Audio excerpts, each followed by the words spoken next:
और कैसे का उत्तर।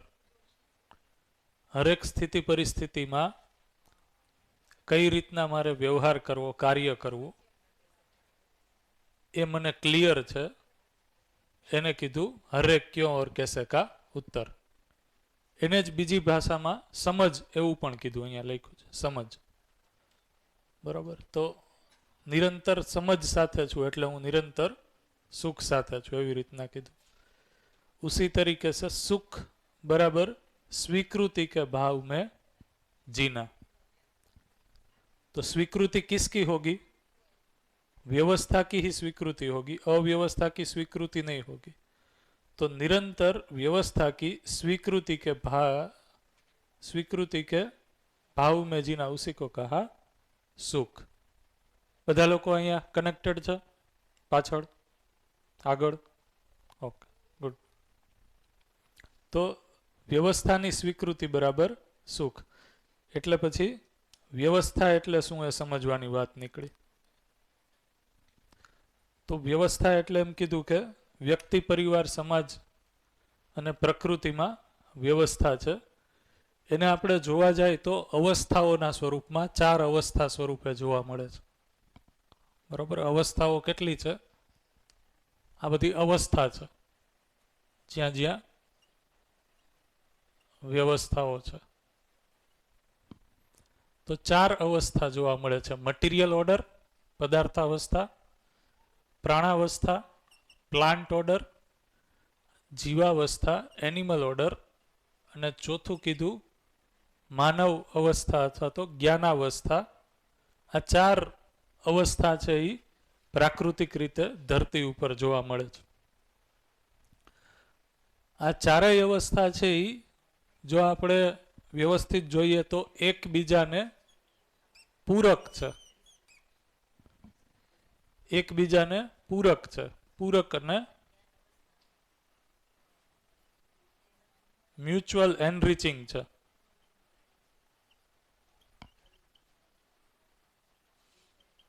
म्यूचुअल एनरिचिंग एटले शुं? पूरक एटले शुं? शुं थशे? एकबीजा साथे जोड़ायेला छे। Very good. अने केवी रीतना जोड़ायेला छे? तो कई एकबीजाने पोषण करता होय एवी रीतना जोड़ायेला छे। एटले के एकबीजा माटे क्यांय पोल्यूशननुं कारण नथी बनता।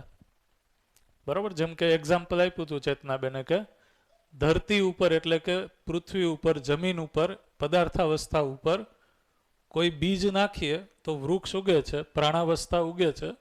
ज्यारे ई प्राणावस्थानुं वृक्ष छे ई सुकाई जाय छे, मरी जाय छे, तो एना फळ, फूल अने अवशेषो छे, लाकड़ुं छे ई जमीनमां वळीने जमीनने वधारे फळद्रुप बनावे छे, एनरिच करे छे वधारे। तो ए रीतना प्राणावस्था छे ई पदार्थावस्थाने पूरक छे। एवुं नथी थतुं के एना जे પાંદડાઓ પડે છે જમીન ઉપર તો જમીનમાં એક કચરો કરે છે। આપણા ફળિયામાં છે એ વૃક્ષોના પાંદડા પડે તો આપણને કચરો લાગે। બરાબર। એ જમીન માટે કચરો નથી। બરાબર। એને આપણે એમય કહી શકીએ કે એ પ્રદૂષણ કરતા નથી પદાર્થાવસ્થા માટે આના જે અવશેષો છે। આવું છે કે નહીં? બરાબર। तो आने ज आपणे छे व्यवस्था पण कीधुं। आ जे व्यवस्थानी वात करी ए व्यवस्था अहींया कीधुं के पदार्थावस्था ने प्राणावस्था वच्चे सुंदर व्यवस्था छे गोठवायेली छे के क्यांय एकबीजाना रोल ने एवी रीतना भजवे छे के क्यांय एकबीजाने डिस्टर्ब करता नथी। राइट। एवी ज रीतना छे थोड़ुंक स्पीड में आपणे लई छीए कारण के सवारे करेलुं ज छे। पदार्थावस्था ने जीवावस्था ने जीवावस्था छे पदार्थावस्था ने पण पूरक छे। बायडायमेंशनल एरो छे। दोनों एक दूसरे के पूरक है। यहाँ पे भी ऐसा है। हवे जेम के अहींया मैं कीधुं के हवे फळद्रुप जमीन जे थशे ई आवनारी प्राणावस्था माटे वधारे पूरक रहेशे। ए रीतना छे म्यूचुअल एनरिचिंग छे, पूरक छे। लाइक जीवावस्था। जीवावस्थानो खोराक छे ई शुं छे? તો કે જે પદાર્થાવસ્થા છે એની ઉપર જે પ્રાણાવસ્થા થાય છે એ છે.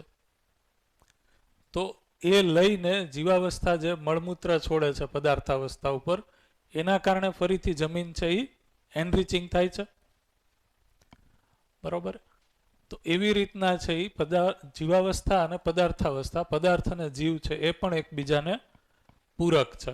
એવી રીતના છે એ આ પણ એકબીજાને પૂરક છે, પ્રાણાવસ્થા અને જીવાવસ્થા. બરોબર. જેમ કે જીવાવસ્થાનો સમસ્ત ખોરાક છે એ પ્રાણાવસ્થામાંથી મળે છે. બરાબર. એ ખાઈને એ વધારે ગ્રો કરે છે, પોષણ મેળવે છે. બરાબર. એટલા માટે એ પણ એકબીજાને પૂરક છે. એવી રીતના પ્રાણાવસ્થા છે એ પણ જ્ઞાનાવસ્થાને પૂરક છે. જ્ઞાનાવસ્થા માનવને શું કામ કીધું? તો અહીંયા હું શોર્ટમાં કહી દઉં, જ્ઞાનાવસ્થા શું કામ માનવને કીધું? તો કે માનવ છે એ જ્ઞાનથી સંતુષ્ટ થાય છે, સુખી થાય છે, જ્ઞાનપૂર્વક, સમજપૂર્વક. એટલા માટે માણસ છે એ જ્ઞાનની અવસ્થા છે, એ ખાલી શરીરની અવસ્થા નથી. અને આપણે આરામથી આગળ જોશું કે માણસ છે એ ખાલી શરીર નથી. આપણે આજ અને કાલના દિવસમાં આજ ડિસ્કસ કરવાના છીએ. તો પ્રાણાવસ્થા છે એ જ્ઞાનાવસ્થા માનવને પૂરક છે, કારણ કે જેમ જીવાવસ્થાને ખોરાક મળે છે એમ પ્રાણાવસ્થા પાસેથી પણ જ્ઞાનાવસ્થાને ખોરાકની વસ્તુ મળે છે. શ્વાસ માટે ઓક્સિજન મળે છે, બીજા અન્ય વાયુઓ મળે છે, ઔષધિ મળે છે. આ બધું પ્રાણાવસ્થામાંથી મળે છે. એવી જ રીતના જીવાવસ્થા પણ જ્ઞાનાવસ્થાને પૂરક છે, કારણ કે જીવાવસ્થામાંથી પણ એને ખોરાક, પાણી, બરોબર, પછી વાહન વ્યવહાર માટે જીવાવસ્થા છે એ ઉપયોગી છે. બરોબર. પોતાના જે પણ કામકાજ છે એ કામકાજને ઇઝી કરવા માટે જીવાવસ્થા છે એ અલગ અલગ પશુ પક્ષી છે એને ઉપયોગી જ છે. તો એ પણ એને પૂરક છે. એવી જ રીતના છે એ મનુષ્ય એટલે કે માણસ છે એ પ્રાણાવસ્થાને પૂરક છે કે નહીં? એવી જ રીતના માણસ છે એ જીવાવસ્થાને પૂરક છે કે નહીં? અત્યારે શું લાગે છે? તો કે અત્યારની પરિસ્થિતિ જોઈએ તો અત્યારે માણસ છે એ પ્રાણાવસ્થાને પૂરક નથી. ક્વેશ્ચન માર્ક છે અહીંયા. બરોબર. એવી જ રીતના માણસ છે એ જીવાવસ્થાને પૂરક નથી. ક્વેશ્ચન માર્ક છે અહીંયા. તો આ જે વ્યવસ્થા ટકી રહે એના માટે માણસની અંદર જે અત્યારે ભ્રમિત સ્થિતિ છે, ભ્રમ છે, એના કારણે આ મ્યુચ્યુઅલ એનરિચિંગ રોલ જે હોવો જોઈએ એ નથી. બરોબર. જેમ કે આપણી દ્રષ્ટિ છે એ ક્લિયર ન હોવાના કારણે અત્યારે આપણે પ્રાણાવસ્થાના જે વૃક્ષો છે એનું નિકંદન કાઢીએ છીએ. બરોબર. એવી જ રીતના જેમ હમણાં વાત થતી હતી કે માનવ છે એ જ્ઞાનાવસ્થા છે એ પદાર્થાવસ્થાને પણ પૂરક નથી. બરોબર. જે રીતના આપણે અત્યારે ખેતી કરીએ છીએ તો એ ખેતીના કારણે છે એ કેમિકલ ફર્ટિલાઇઝરનો એનો યુઝ કરી અને આપણે જમીનને વધારે ઉપજાઉ બદલાવાની બદલે સમય જાય એમ છે એ આપણે એને ફળદ્રુપની બદલે બંજર બનાવીએ છીએ. આવું છે કે નહીં? શું લાગે છે બધાને? ધ્યાન જાય છે આ બાજુ? તો જો માનવની અવસ્થા સિવાય બાકીની ત્રણેય અવસ્થાઓ છે એ બાય ડિફોલ્ટ જે પ્રાકૃતિક સેટિંગ છે એમાં એકબીજાને પૂરક છે.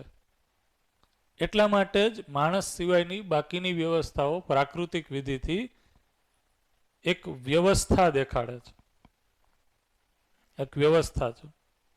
બરોબર. જેમ કે તમે જંગલ છે એ પ્રાકૃતિક વ્યવસ્થા છે, એમાં ઓબ્ઝર્વ કરશો, એનો અભ્યાસ કરશો તો તમને ખ્યાલ આવશે કે જંગલમાં જે પણ ઝાડવાઓ છે એ ઝાડવાઓનું અરેન્જમેન્ટ અથવા તો વૃક્ષોનું અરેન્જમેન્ટ એવી રીતના હશે, એવી સ્પીસીસના ઝાડવા એકબીજાની બાજુમાં ગોઠવાશે, ઉગશે કે એકબીજાને સપોર્ટ કરતા હોય, પોષણ કરતા હોય, વિકાસ કરતા હોય, વૃદ્ધિ કરતા હોય. જો જંગલમાં પર્ટિક્યુલર ઝાડવામાં કોઈ પ્રકારનો રોગ આવશે તો એ રોગને દૂર કરવા માટે નેચરલી અમુક પ્રકારના ઔષધીય ઝાડવાઓ ઉગી નીકળશે. આ ખ્યાલ છે? એવી જ રીતના છે એ જંગલમાં જે પ્રાણીઓ વસે છે તો એ પ્રાણીઓ જે રીતના જીવે છે, બરોબર, એમનો ખોરાક અને ખોરાકના અંતે જે મળમૂત્ર નીકળે છે, પેશાબ નીકળે છે, એ આ પ્રકારના જે અમુક રોગો છે વનસ્પતિમાં, એમાં છે એ એન્ટીબાયોટિક જેવું કામ કરે છે, ઔષધિ જેવું કામ કરે છે. તો ફરીથી પાછું છે એ પ્રાણાવસ્થાને પૂરક કરે છે. તો આ ગજબની છે એ વ્યવસ્થા આપણને હરેક પ્રાકૃતિક યુનિટમાં છે એ જોવા મળે છે. પણ અત્યારે માણસની જે રીતના દ્રષ્ટિ છે એ દ્રષ્ટિ વ્યવસ્થાને જોવા માટેની નથી, એટલા માટે એને અવ્યવસ્થા દેખાય છે અહીંયા. બરાબર, વ્યવસ્થાને જોવા માટે આપણી દ્રષ્ટિ સેટ નથી, એટલા માટે અહીંયા બધા આપણને અવ્યવસ્થા દેખાય છે. એટલા માટે આપણને એવું લાગે છે કે આપણે આ બધી વસ્તુઓને દુરુપયોગ કરી શકીએ છીએ. બરાબર, એટલે આપણે અત્યારે જે જર્ની માણસ જાતિએ જે રીતના અત્યાર સુધી જે જગ્યાએ પહોંચ્યો છે, એમાં આપણે જોઈએ તો પ્રકૃતિને પૂરક નથી માણસ, પણ પ્રકૃતિ ઉપર વિજય કઈ રીતના થવું એની જર્નીમાં છે. વરસાદ નથી થતો તો હું શું એવું સાયન્ટિફિક સોલ્યુશન એનું લઈ આવું જેથી કરીને હું વાદળામાં એ કેમિકલ ફેંકી અને વરસાદ કરાવું આર્ટિફિશિયલ. વિજ્ઞાન અત્યારે એના ઉપર વધારે કામ કરે છે, નહીં કે રૂટ કોઝ ઉપર, કે વરસાદ નથી થતો તો શું પ્રાકૃતિક સેટિંગ મેં છે એ બગાડ્યું છે, તો એ પ્રાકૃતિક સેટિંગ ફરીથી હું કરે આવું તો પછી વરસાદ થશે જ બાય ડિફોલ્ટ. આપણે એક બાજુથી વૃક્ષો કાઢી નાખીએ જે વરસાદને ખેંચે છે, અને પછી કે વરસાદ થતો નથી, ગરમી પડે છે, ગ્લોબલ વોર્મિંગ થાય છે, બરોબર, તો ક્યાંથી વરસાદ આવશે? તો આપણે આર્ટિફિશિયલી રેઇન કરાવશું.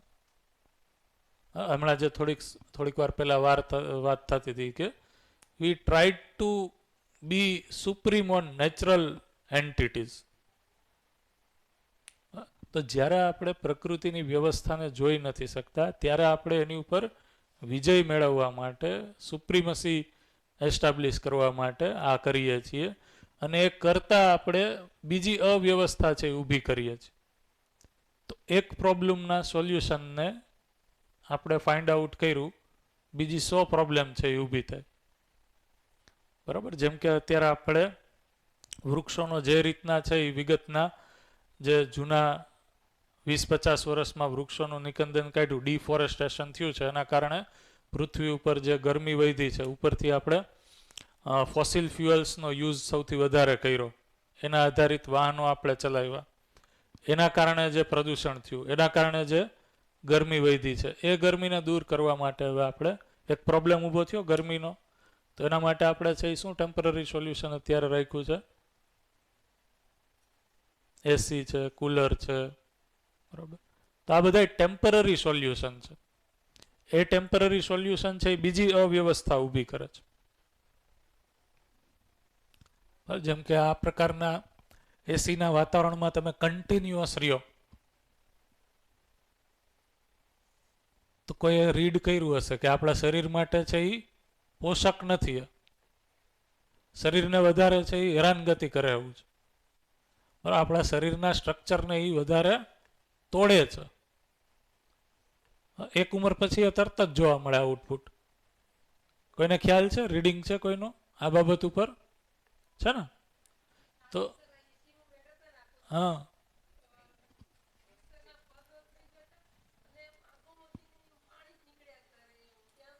હા,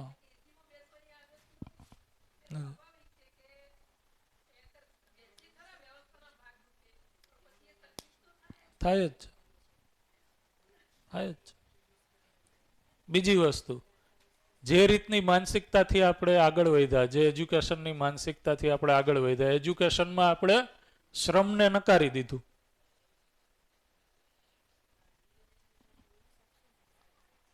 શ્રમને નકારી દીધું. શ્રમ જે કરે છે એ તો હીન વ્યક્તિ છે, દીન વ્યક્તિ છે, બરોબર. તો એક બાજુથી શ્રમને આપણે નકારી દીધું, એક બાજુથી ઘરમાં એસી લઈ આવ્યા, શરીર તો બગડવાનું જ છે. તો આ બધું શું થાય છે તો કે આપણે પ્રકૃતિની વ્યવસ્થા છે એને સમજ્યા નથી એટલા માટે. બરાબર, પ્રકૃતિમાં એક વ્યવસ્થા જ છે, એ વ્યવસ્થાને સમજાવીને આપણે જ્યારે આપણા જીવનને ગોઠવીએ છીએ, અરેન્જ કરીએ છીએ, એટલા માટે એક નવી પ્રોબ્લેમ ઊભી થાય છે. પછી પ્રોબ્લેમને સોલ્વ કરવા માટે આપણે જ્યારે આપણી દ્રષ્ટિ જ પૂરી નથી તો આપણે સોલ્યુશન છે એ અધૂરું જ લઈ આવવાના છે. તો અધૂરું સોલ્યુશન લઈ આવશું એ બીજા નવા 50 પ્રોબ્લેમ ઊભા કરશે. તો આપણે કોઈ પરમનન્ટ સોલ્યુશન ઉપર તો નથી ચાલતા, આપણે પેચ વર્ક કરીએ છીએ. તો આ જે ચારે ચાર અવસ્થા છે, બરોબર, એ પ્રાકૃતિક વિધિથી કોઈ પણ ધરતી ઉપર વસે છે, એટલા માટે આ ચાર અવસ્થાઓ છે. આ સિવાય બીજી કોઈ અવસ્થાઓ અહીંયા છે નહીં. જે આપણે સવારે ક્વેશ્ચન કર્યો સર એને આર્ટિફિશિયલ ઇન્ટેલિજન્સને ઇન્ક્લુડ કરવાની આમાં વાત કરી, તો આપણે આ અવસ્થા છે જે પ્રાકૃતિક વિધિથી જે એક્ઝિસ્ટ કરે છે એ છે. તો એ આ અવસ્થાઓમાં નહીં આવે. એ ક્યાં આવશે? એ માનવકૃત કંઈક સર્જન છે. એટલા માટે અહીંયા મેં લખ્યું કે માનવ છે એ જ્યારે જીવવાનું સ્ટાર્ટ કરે છે તો માનવકૃત વ્યવસ્થા પણ બનાવે છે. તો અહીંયા નીચે એ વ્યવસ્થા લખી છે કે એકથી વધારે માનવો છે એ જ્યાં રહે છે અને આપણે પરિવાર કહીએ છીએ. એકથી વધારે પરિવાર જ્યાં આવા માનવોના વસે છે અને આપણે સમાજ કહીએ છીએ. અને હરેક પરિવાર અને હરેક સમાજ છે એ અલગ અલગ માનવકૃત વ્યવસ્થાનો પણ ભાગ છે. માનવકૃત વ્યવસ્થા એટલે શું? તો કે જે પણ મેનમેડ સ્ટ્રક્ચર્સ છે એ બધાને આપણે શું કહીએ છીએ? માનવકૃત વ્યવસ્થા. જેમ કે આ સ્કૂલ છે તો એ સ્કૂલ એક માનવકૃત વ્યવસ્થા છે, ઓર્ગેનાઇઝેશન છે. પછી માનવ છે એ પોતાના વાહન વ્યવહાર માટે છે એ કંઈક વ્યવસ્થા કરે છે, તો એ વાહન વ્યવહારની વ્યવસ્થા એ શું છે? માનવકૃત વ્યવસ્થા છે. બરાબર. તો આ રીતના માનવકૃત વ્યવસ્થાઓ છે એ આપણી સુખ સુવિધા સગવડ માટે આપણે બનાવેલી છે. તો એવી જ રીતના જે નવા નવા ઇનોવેશન્સ આપણે કરીએ છીએ અને ઇનોવેશનથી આપણે કોઈ આપણી સુવિધા સાચવવાની ટ્રાય કરીએ છીએ, એ બધી માનવકૃત વ્યવસ્થા છે. પ્રાકૃતિક વ્યવસ્થા છે એમાં ચાર જ અવસ્થા છે, પાંચમી અવસ્થા બીજી કોઈ નવી જોવા મળતી નથી. બધી અવસ્થાઓ છે આની અંદર જ છે. આના અલગ અલગ એક્ઝામ્પલ આપણે લઈ શકીએ. બરોબર છે. હવે ક્વેશ્ચન એ રહ્યો જે આપણે સવારે ડિસ્કસ થતો હતો ને અત્યારે ગોષ્ઠીમાં ડિસ્કસ થતો હતો. તો અત્યારે આ માનવજાતની જર્ની જઈ રહી છે ક્યાં? કઈ બાજુ જઈ રહી છે? તો એક દ્રષ્ટિએ તો જોવા મળે છે કે આપણે આપણી જર્ની છે એ બહુ ઝડપથી છે એ ડિસ્ટ્રક્શન તરફ જ જઈ રહ્યા છે.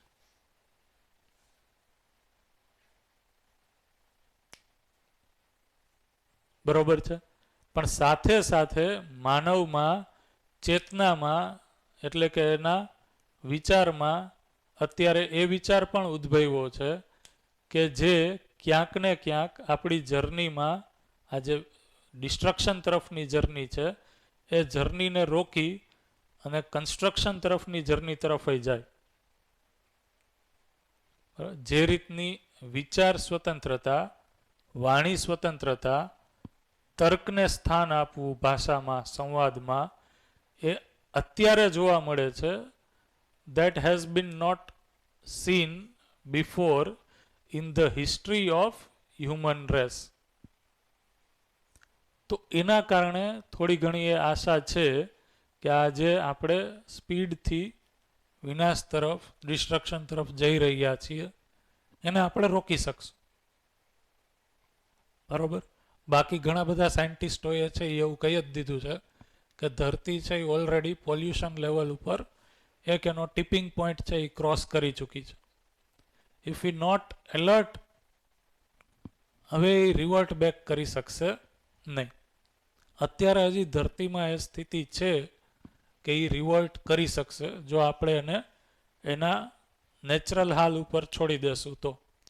અને જો આપણે, કારણ કે માણસની ક્ષમતા છે કે પૂરકય થઈ શકે, આ જે ક્વેશ્ચન માર્ક છે એને દૂર કરી પૂરકય થઈ શકે, તો બહુ જલ્દી છે એ ધરતી સ્વસ્થ થઈ જશે, અને ધરતી સ્વસ્થ થઈ જશે તો જ માણસ છે એ આ ધરતી ઉપર ટકી શકશે. તો આ જે વ્યવસ્થા છે ચારેય અવસ્થાની, એ વ્યવસ્થા શું છે એનું ઓબ્ઝર્વેશન લેવું, એને સમજવું, અને એને સમજીને એને અનુકૂળ થઈને જીવવું, એને જ કીધું સુખપૂર્વક જીવવું, એને જ સ્વીકૃતિના ભાવપૂર્વક જીવવું. એટલા માટે અવ્યવસ્થાની સ્વીકૃતિ નથી. અત્યારે જે ક્વેશ્ચન્સ છે બધાના, જે પીડા છે, એ પીડા એ જ છે કે આપણે અવ્યવસ્થાને વ્યવસ્થા માની લીધી છે, અને એ અવ્યવસ્થામાં આપણે કંઈક સોલ્યુશન ગોતવાની ટ્રાય કરીએ છીએ. એ સોલ્યુશન ટેમ્પરરી સોલ્યુશન જ રહેશે, પરમનન્ટ સોલ્યુશન નહીં રહે, એ પેચ વર્ક જ રહેશે. એટલા માટે પીડા છે. સમજાય છે? કેટલા લોકોને સમજાય છે? કોણ રિપીટ કરી શકશે અત્યારે મેં જે કીધું? હમણાં જે મેં લાસ્ટમાં કીધું એ કોણ રિપીટ કરી શકશે?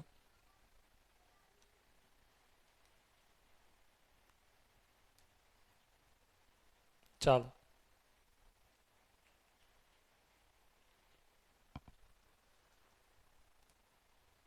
પાછળથી કોઈ?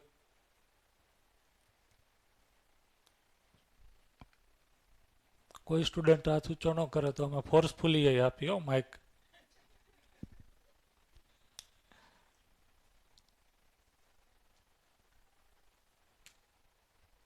ઓકે, કેટલા લોકોને સમજાણું એવું લાગે છે જે વાત કરી એના ઉપરથી? સમજાણું હોય એવા લોકો? ઓકે ઓકે, બાકીના લોકોને નથી સમજાણું? હવે નહીં પૂછું પાછું. સમજાણું કેટલાને? ઓકે ઓકે, તો આમાંથી કોઈ ટ્રાય કરો, રિપીટ કરવાની ટ્રાય કરો જે પણ સમજાણું હોય. અહીંયા કોઈ એક્ઝામ નથી, બરોબર? માર્ક્સ મળવાના નથી. કોઈ નવા વ્યક્તિ લ્યો છે.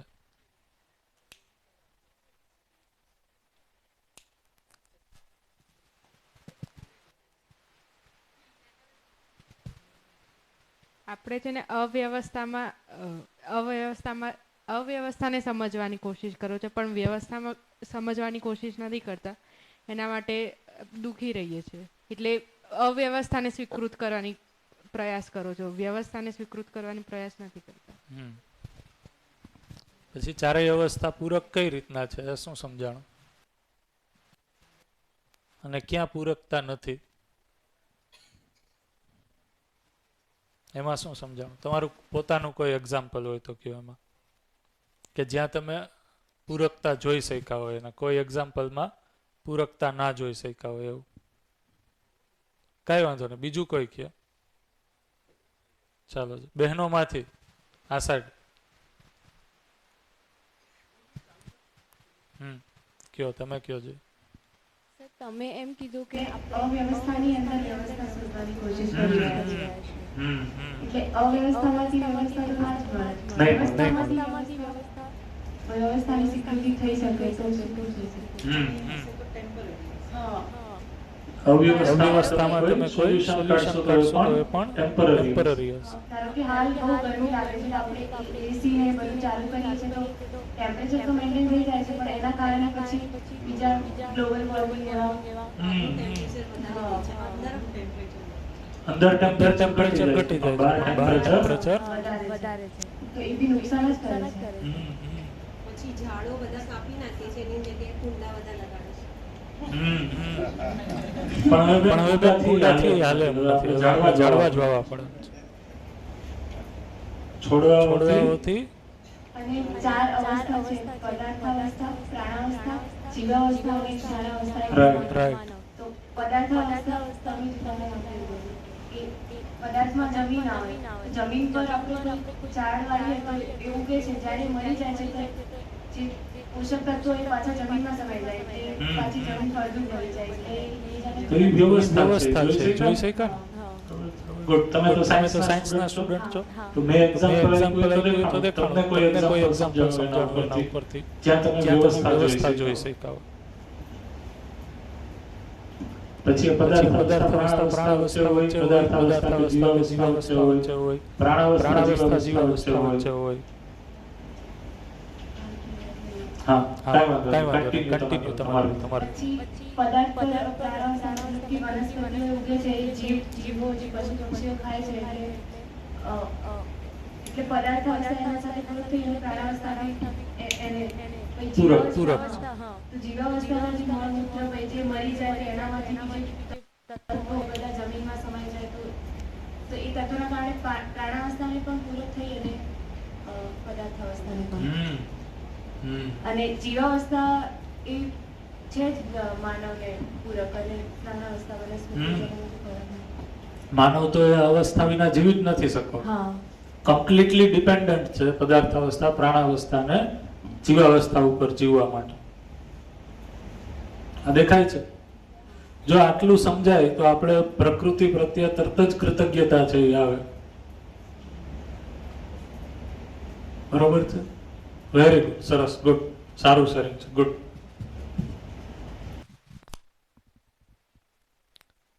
જ્યારે આપણે આ અવ્યવસ્થા અથવા તો આ વ્યવસ્થા જોઈ નથી શકતા ત્યારે કેવા કેવા સ્ટેપ લઈએ છીએ જોવા જેવું છે. થોડા સમય પહેલા છે એ ચાઇનામાં એક એવું ફરમાન બહાર પાડવામાં આવ્યું કે એમનો એક પાક હતો, એ પાકમાં જે દાણા હોય બાજરી કે જુવાર ટાઈપનો ઉપર આવે, બરોબર, શું હતો એક્ઝેક્ટ ખ્યાલ નથી, પણ એ પાક છે એ અમુક પ્રકારની જે પંખી હોય એ ખાઈ જતા, બરોબર. તો ચાઇનાના લોકોએ એવું તારણ કાઢ્યું કે આ પંખી ખાઈ જાય છે ને એના કારણે આપણા પાકનું ઉત્પાદન છે એ ઘટ્યું. You can search on Google or internet, આ તમને એક્ઝામ્પલ જોવા મળશે. તો ચાઇનાની ગવર્મેન્ટે છે એ માણસોને આદેશ આપ્યો કે જેટલા લોકો જેટલી ચકલીઓ મારી નાખશે એટલા એને સામે પૈસાનું વળતર આપવામાં આવશે. અને માણસોએ લિટરલી એ કર્યું, બરોબર છે. અને કર્યા પછી છે એ પાછું નવું અભ્યાસ સર્વે કર્યો તો ખ્યાલ આવ્યો કે જેટલું પાકનું પ્રોડક્શન પહેલા હતું એના કરતાંય ઘટ્યું. પછી સાયન્ટિસ્ટોએ ફરીથી રિસર્ચ કર્યું કે એ જે ચકલી હતી એનું પ્રાકૃતિક વિધિથી આ જે સાયકલ હતી એમાં શું ફાળો હતો. તો એ કર્યા પછી એને ખ્યાલ આવ્યો કે ચકલી જેટલો પાક ખાતી હતી એના કરતાં વધારે એ જે પાકને નુકસાન કરતા જીવજંતુ હતું એને ખાઈને એ સુરક્ષા આપતી હતી. પણ જ્યારે માણસની દ્રષ્ટિમાં કમી છે ત્યારે વ્યવસ્થાને જોઈ નથી શકતું, તો એ વ્યવસ્થાને જોઈ નહીં શકવાના કારણે કેવા સ્ટેપ લઈએ છીએ જોવા જેવું છે. બાકી પ્રાકૃતિક વિધિથી નેચરની અંદર ગજબની વ્યવસ્થા છે. તમે જંગલમાં જાઓ, જે જંગલમાં છે એ વાઘ અથવા તો સિંહ રહે છે, બરોબર, એના મોઢામાંથી જે નેચરલ વાસ નીકળે એ એન્ટીબેક્ટેરિયલ હોય છે, અહીંયાની વનસ્પતિઓને પોષણમાં સહાયક કરે છે, બરોબર છે. એટલે જો આપણે એને જંગલમાંથી કાઢી લેશું તો પણ જંગલનો વિકાસ છે એ રોકાઈ જશે. તો પ્રકૃતિમાં બાય ડિફોલ્ટ જે એક નેચરલ સેટિંગ છે એ જોવાની આપણી દ્રષ્ટિ જ નથી. એની બદલે આપણી દ્રષ્ટિ એવી છે કે હું પ્રકૃતિ ઉપર વિજય મેળવી લઈશ અને પ્રકૃતિ મારા કંટ્રોલમાં આવી જશે. એ જ મોટામાં મોટો ભ્રમ છે. તો આનાથી સમજવાનું શું? એટલા માટે જ દુઃખ છે, એટલા માટે જ દુઃખ છે. જે ભ્રમ છે, બરાબર, એ ભ્રમને આપણે લક્ષ્ય માની લીધું, એ જ મારા દુઃખનું કારણ છે. એની સ્વીકૃતિ તો થઈ નથી શકવાની. આ સમજાય છે બધા? બરાબર. તો એવી જ રીતના છે એ માનવકૃત વ્યવસ્થા છે. એ માનવકૃત વ્યવસ્થામાં પણ આ જે દ્રષ્ટિની કમી છે એના કારણે પરિવારમાં, સમાજમાં છે એ ભયનું વાતાવરણ છે, સંબંધોમાં ડિસ્ટન્સ છે. તો જો દ્રષ્ટિકોણ પૂરો થશે તો પરિવારમાં આપણે સંબંધોમાં તૃપ્તિપૂર્વક જીવી શકશું, સમાજમાં છે એ આપણે અભયના વાતાવરણ સાથે જીવી શકશું અને માનવકૃત જેટલી પણ વ્યવસ્થાઓ છે એ વ્યવસ્થાનો આપણે હજી વધારે એફિશિયન્ટલી પૂરકતાથી ઉપયોગ કરી શકશું. આજે સવારે આપણે જે દુર્ઘટના ટ્રેનની બની એને લઈને આપણે બધા લોકોએ મૌન આપ્યું, બરોબર. માનવકૃત વ્યવસ્થા છે. આવી દુર્ઘટના થાય ત્યારે આપણે 2 મિનિટ મૌન કરીએ છીએ તો બરોબર છે, પણ ક્યારેય આપણને વિચાર આવે કે આવું કેમ થાય છે? આનું રીઝન શું છે? અહીંયા સુધી આપણે કેમ પહોંચ્યા? કોરોના વખતે જે અમુક અમાનવીય કિસ્સાઓ બન્યા એને આપણે ઓબ્ઝર્વ કરીએ તો ક્યારેક ખ્યાલ આવે કે અહીંયા સુધી માણસની જર્ની કઈ રીતના પહોંચી. શું લાગે છે ખાલી આપણે એને મૌન આપવાથી કે જે શહીદ થઈ ગયું એના ફોટા ઉપર હાર ચડાવી દેવાથી કામ પૂરું થઈ જવાનું છે?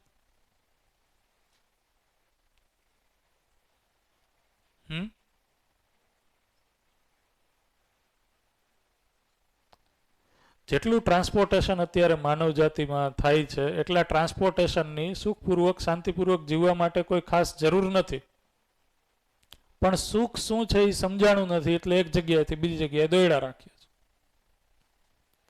કેટલું ટ્રાન્સપોર્ટેશન છે એનું કોઈ કામ જ નથી. એટલા માટે જ સવારે ચેતનાબેને સુખ એટલે શું એ સમજવાની શરૂઆત કરી. બરાબર, તો હજી આપણે એને વ્યવસ્થિત જોઈએ, સમજીએ, જોઈએ કે ખરેખર આપણે જે રીતના અત્યારે માનવ જાતિએ જર્ની કરી છે એ જર્નીના અંતે આપણે અત્યારે પહોંચ્યા ક્યાં છે. તો આ રૂપબળ ધનપદ અને બુદ્ધિ છે એને આપણે વ્યવસ્થિત જોવી પડશે, સમજવી પડશે. બરોબર, તો શું લાગે છે આપણે અત્યારે માણસ તરીકે પોતાને ઓબ્ઝર્વ કરીએ, જોઈએ. ભાઈ અહીંયા એક શેરિંગ કરું હતું. હા, અહીંયા ગિરીશભાઈ. અચ્છા. હમણાં એક અધ્યયન હતું ને અજય ભૈયા સાથે, એમાં એક વસ્તુ ઉપર થોડું નેટ ઉપર સર્ચ કરીને મેં જોયું હતું કે આપણું મોટાભાગનું ટ્રાન્સપોર્ટેશન જે પોલ્યુશન છે ને એમાં એફએમસીજી, ફાસ્ટ મૂવિંગ કન્ઝ્યુમર, બહુ સાચી વાત છે, ગુડ્સ, અને એ રિક્વાયરમેન્ટ તો લોકલ વોકલમાં પૂરી થઈ જાય એવી છે.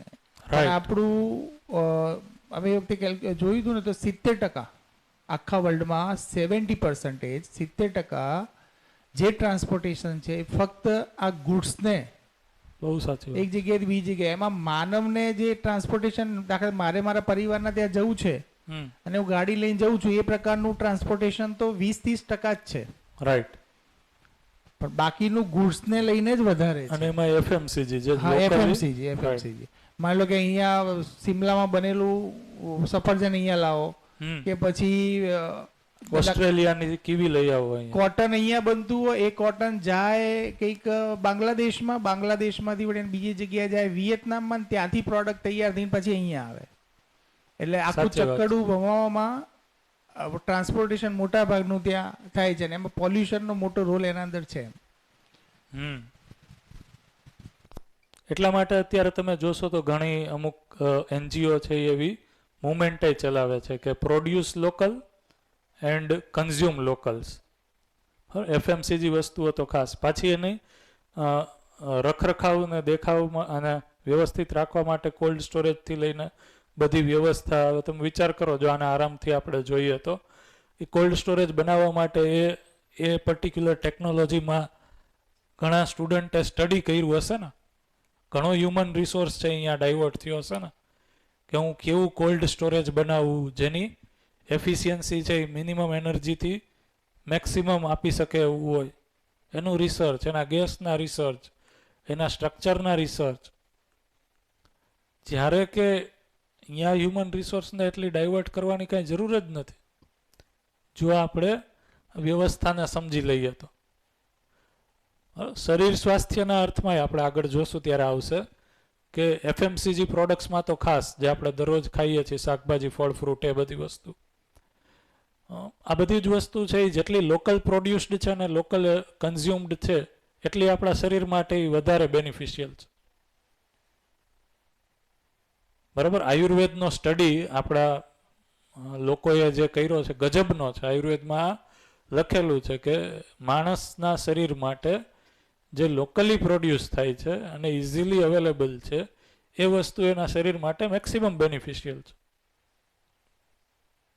અને આપણે જો એને અનનેસેસરી એક જગ્યાએથી બીજી જગ્યાએ લઈ આવીએ તો એને પછી પ્રોસેસ કરવું જ પડશે, અને એ પ્રોસેસિંગમાં છે એ ક્યાંક ને ક્યાંક ગુણવત્તા છે એ બરાબર સેક્રિફાઈસ થાય જ. તો આ તો એફએમસીજીની વાત રહી, પણ અત્યારે આપણે આજે શબ્દ, સ્પર્શ, રૂપ, રસ, ગંધ લેવાના છીએ આપણે. એમાં હજી જોશું તો ખ્યાલ આવશે. શબ્દ, સ્પર્શ, રૂપ, રસ, ગંધ આ શું છે? 5 સેન્સીસ, 5 ઇન્દ્રિયો.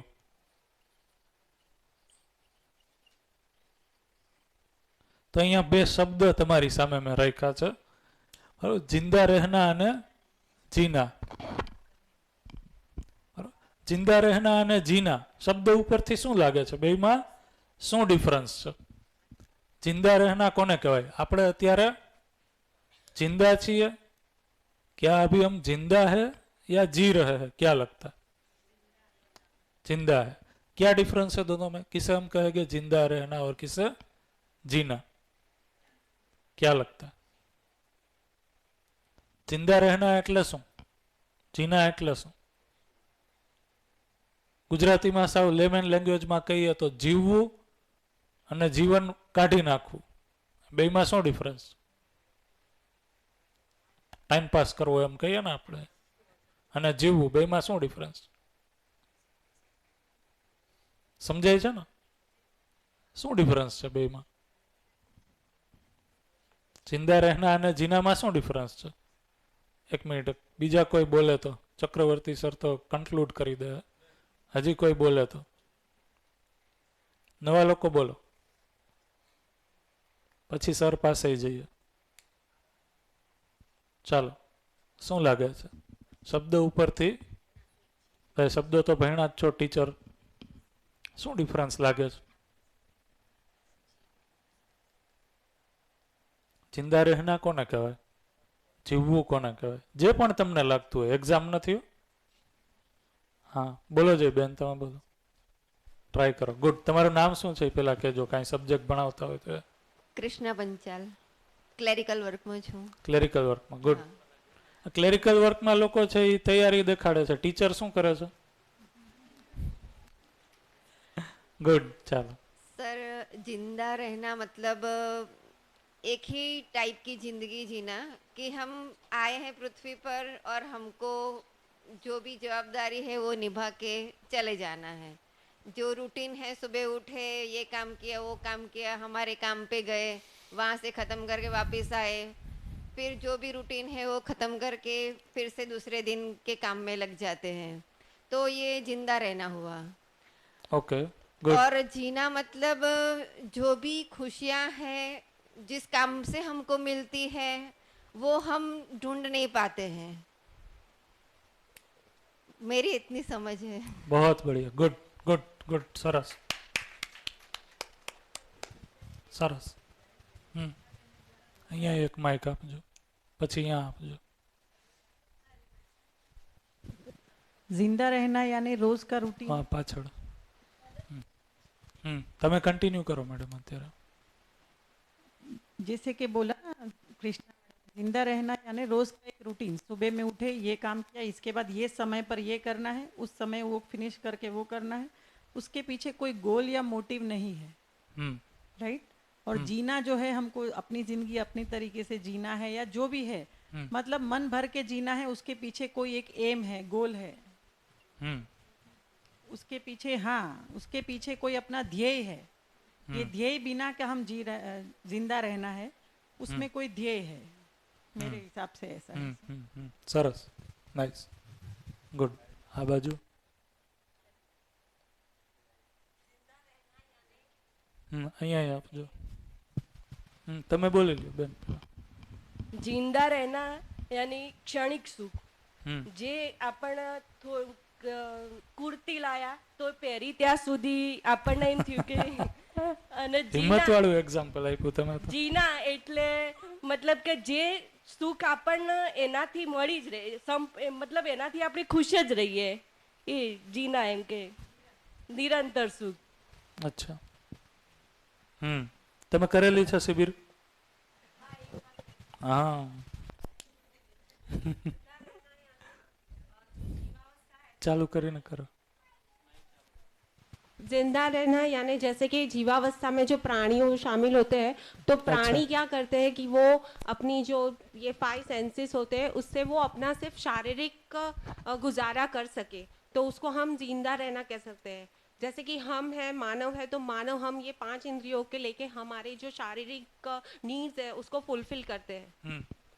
એને કહેશું આપણે. સરસ, સારું ધ્યાન દેવાડ્યું.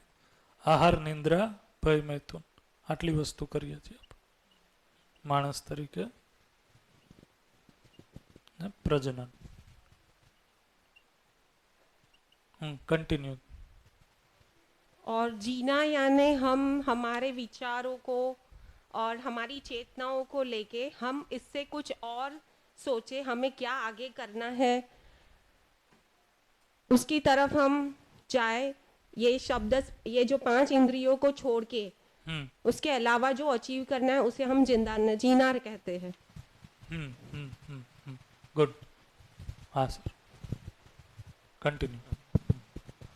सर, मुझे जितना लगता है जिंदा रहना मतलब जो नॉर्मल जो लाइफ प्रोसेसेस होता है वो चल रहा है, लेकिन जीना मतलब जो होता है रियलाइजेशन कि हमारे चारों तरफ क्या हो रहा है, हम क्या कर रहे हैं और हम जो कर रहे हैं उसका रिजल्ट क्या हो रहा है, और इन सबके ऊपर कंट्रोल रह के जो जीता है उसी को हम बोलते हैं जीना.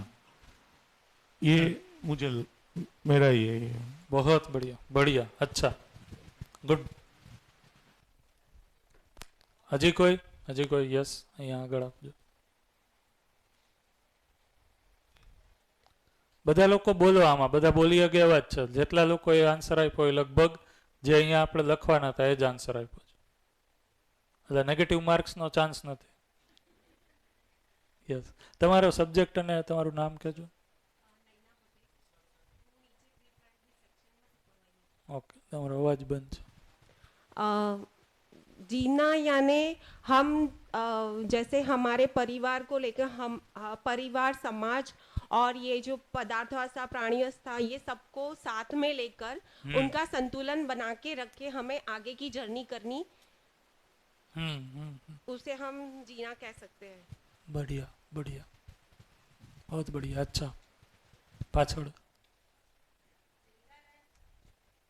चालू करजो. हाँ, तो બધા अटेंड करेला છે.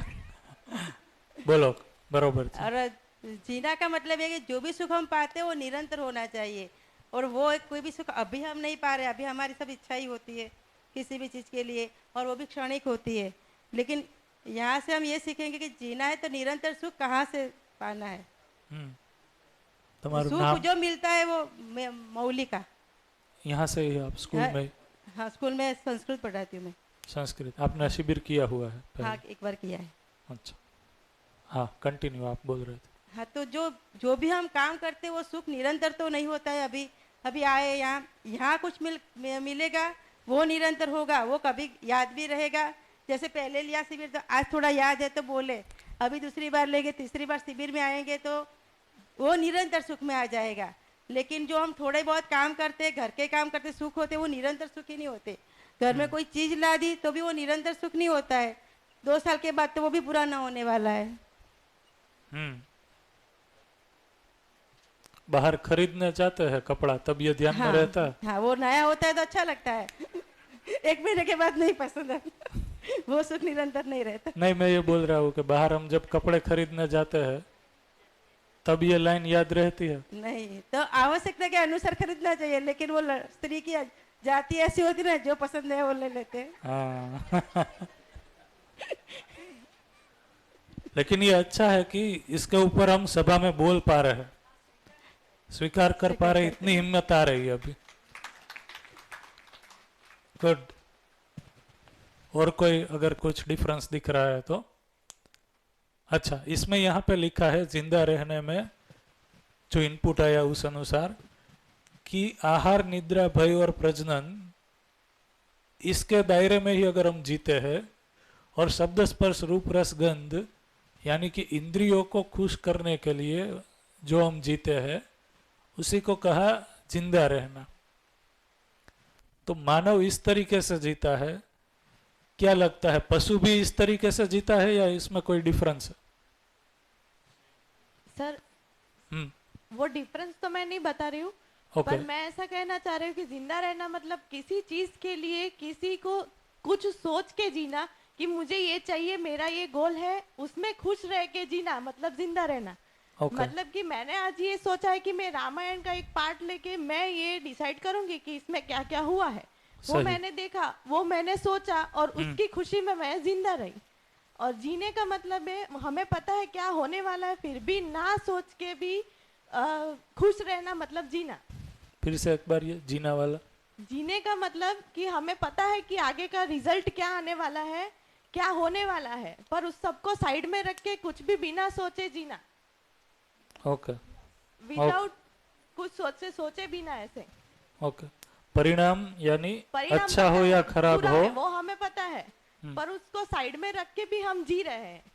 कंक्लूजन पता है क्या आने वाला है, पर हम जी रहे हैं, क्योंकि लास्ट में क्या होने वाला है वो हमें पता है, पर सामने वाले को हम बता नहीं रहे कि लास्ट में ये होगा, तू उस मत सोच, बस जिए कर जी जा।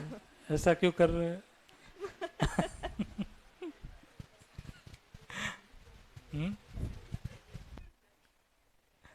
ऐसा कब जिए? ऐसा कुछ आप एग्जाम्पल दे सकते हैं? आपका नाम और आप क्या पढ़ाते हैं?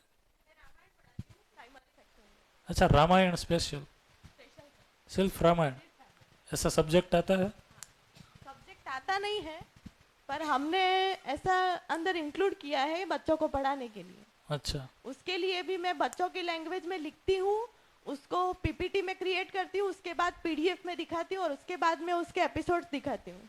अच्छा, बढ़िया, अच्छा है ये काम।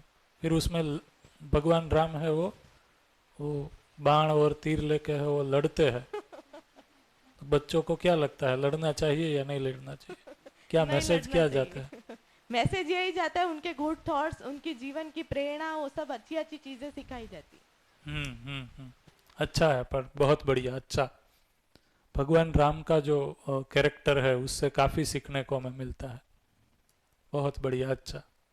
हाँ, मैं पूछ रहा था कि मानव इस तरीके से जीता है और पशु भी इसी तरीके से जीता है, क्या लगता है दोनों में कोई डिफरेंस है या दोनों एक ही तरीके से? पीछे भैया एक हैंड रेज कर रहे हैं। आपका नाम और सब्जेक्ट हो तो बताना। सब्जेक्ट तो बिजनेस है, स्कूल से नहीं, बाहर से है। अच्छा। आपने बताया कि अभी पशु में और इंसान में क्या फर्क क्या होता है? फर्क? तो जैसे कि आहार निद्रा भय में तो उनकी जो बात बताई, तो पशु भी वही करता है, इंसान भी वही करता है, यही करता है, उसमें कोई फर्क नहीं है। फर्क कितना है कि इंसान में भगवान ने बुद्धि दी है कि वो सोच सकता है कि क्या सही है क्या गलत है। अच्छा। और दूसरी बात है कृतज्ञता, कि मुझे कृतज्ञ कैसे रहना है। भगवान ने मुझे बना तो दिया, क्रिएशन तो भगवान का है ही है, लेकिन मेन बात क्या है कि भगवान का क्रिएशन के बाद में अब मुझे क्या करना है, सही मेरे लिए क्या है, दूसरों के लिए सही क्या है और मुझे क्या नहीं करना है। अच्छा। ये बुद्धि सिर्फ इंसान में है, पशु में नहीं। अगर ये बुद्धि का यूज होगा तभी तो इंसान कहा जाएगा। अगर मान लो कोई इंसान ये आहार निद्रा भय मैथुन की बातें वही करता है तो उसमें और पशु में कोई फर्क नहीं है। फर्क सिर्फ ये बुद्धि का यूज होता है तभी फर्क होता, नहीं तो हम कई बार बोलते हैं कि इंसान ये जानवर जैसा है, तो उसको हम क्यों जानवर जैसा बोलते? क्योंकि वो बुद्धि का यूज नहीं कर रहा है, कहीं ना कहीं वो कुछ ऐसा गलत कर रहा है कि जो हमारी समझ से परे है। बढ़िया। नाम क्या बताया आपने? राकेश भैया। सर, इन्होंने जैसे बताया कि मेरे लिए आप जो संबोधन रखते हैं वो सर की जगह, अगर मैं आपसे छोटा हूँ, ठीक है, तो भैया बेटा कुछ भी कह सकते हैं, सर नहीं।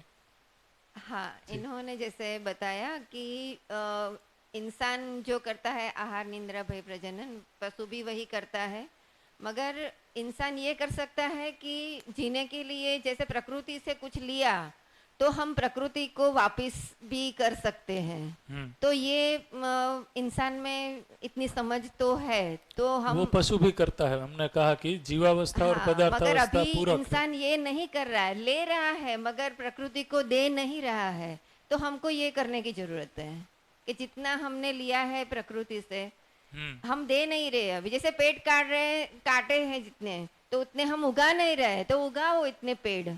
जितने एसी चला रहे हैं तो उसके सामने वहां पर पेड़ लगाओ लगाओ। हाँ ये करो आप। लगाओ तो घर में एसी चलाते हैं मगर पेड़ नहीं उगा रहे।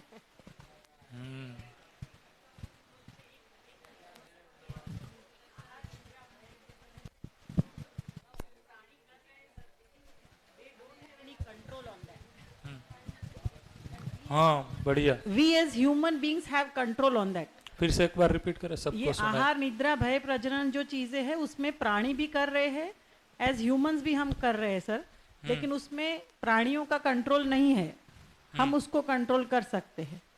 हमको पता है कि सुबह में नाश्ता किया है तो अब खाना हमको 1 या 2 बजे खाना है, क्या प्राणियों में वो है? नहीं। बिल्कुल सही। तो कभी ऐसा मतलब कोई शेड्यूल नहीं है मैडम उनका। हाँ। हाँ कम ज्यादा के मतलब कंट्रोल हमारा हो सकता है। प्राणियों में ऐसा है जितनी भूख है उतना ही खाएंगे। हाँ। बाकी तो मुझे ऐसा लग रहा है। नहीं हाँ। आपका सही है। निद्रा है। हाँ, हाँ। पीछे भी एक माइक। ना ना कोई बात नहीं सर। माइक ले लिया।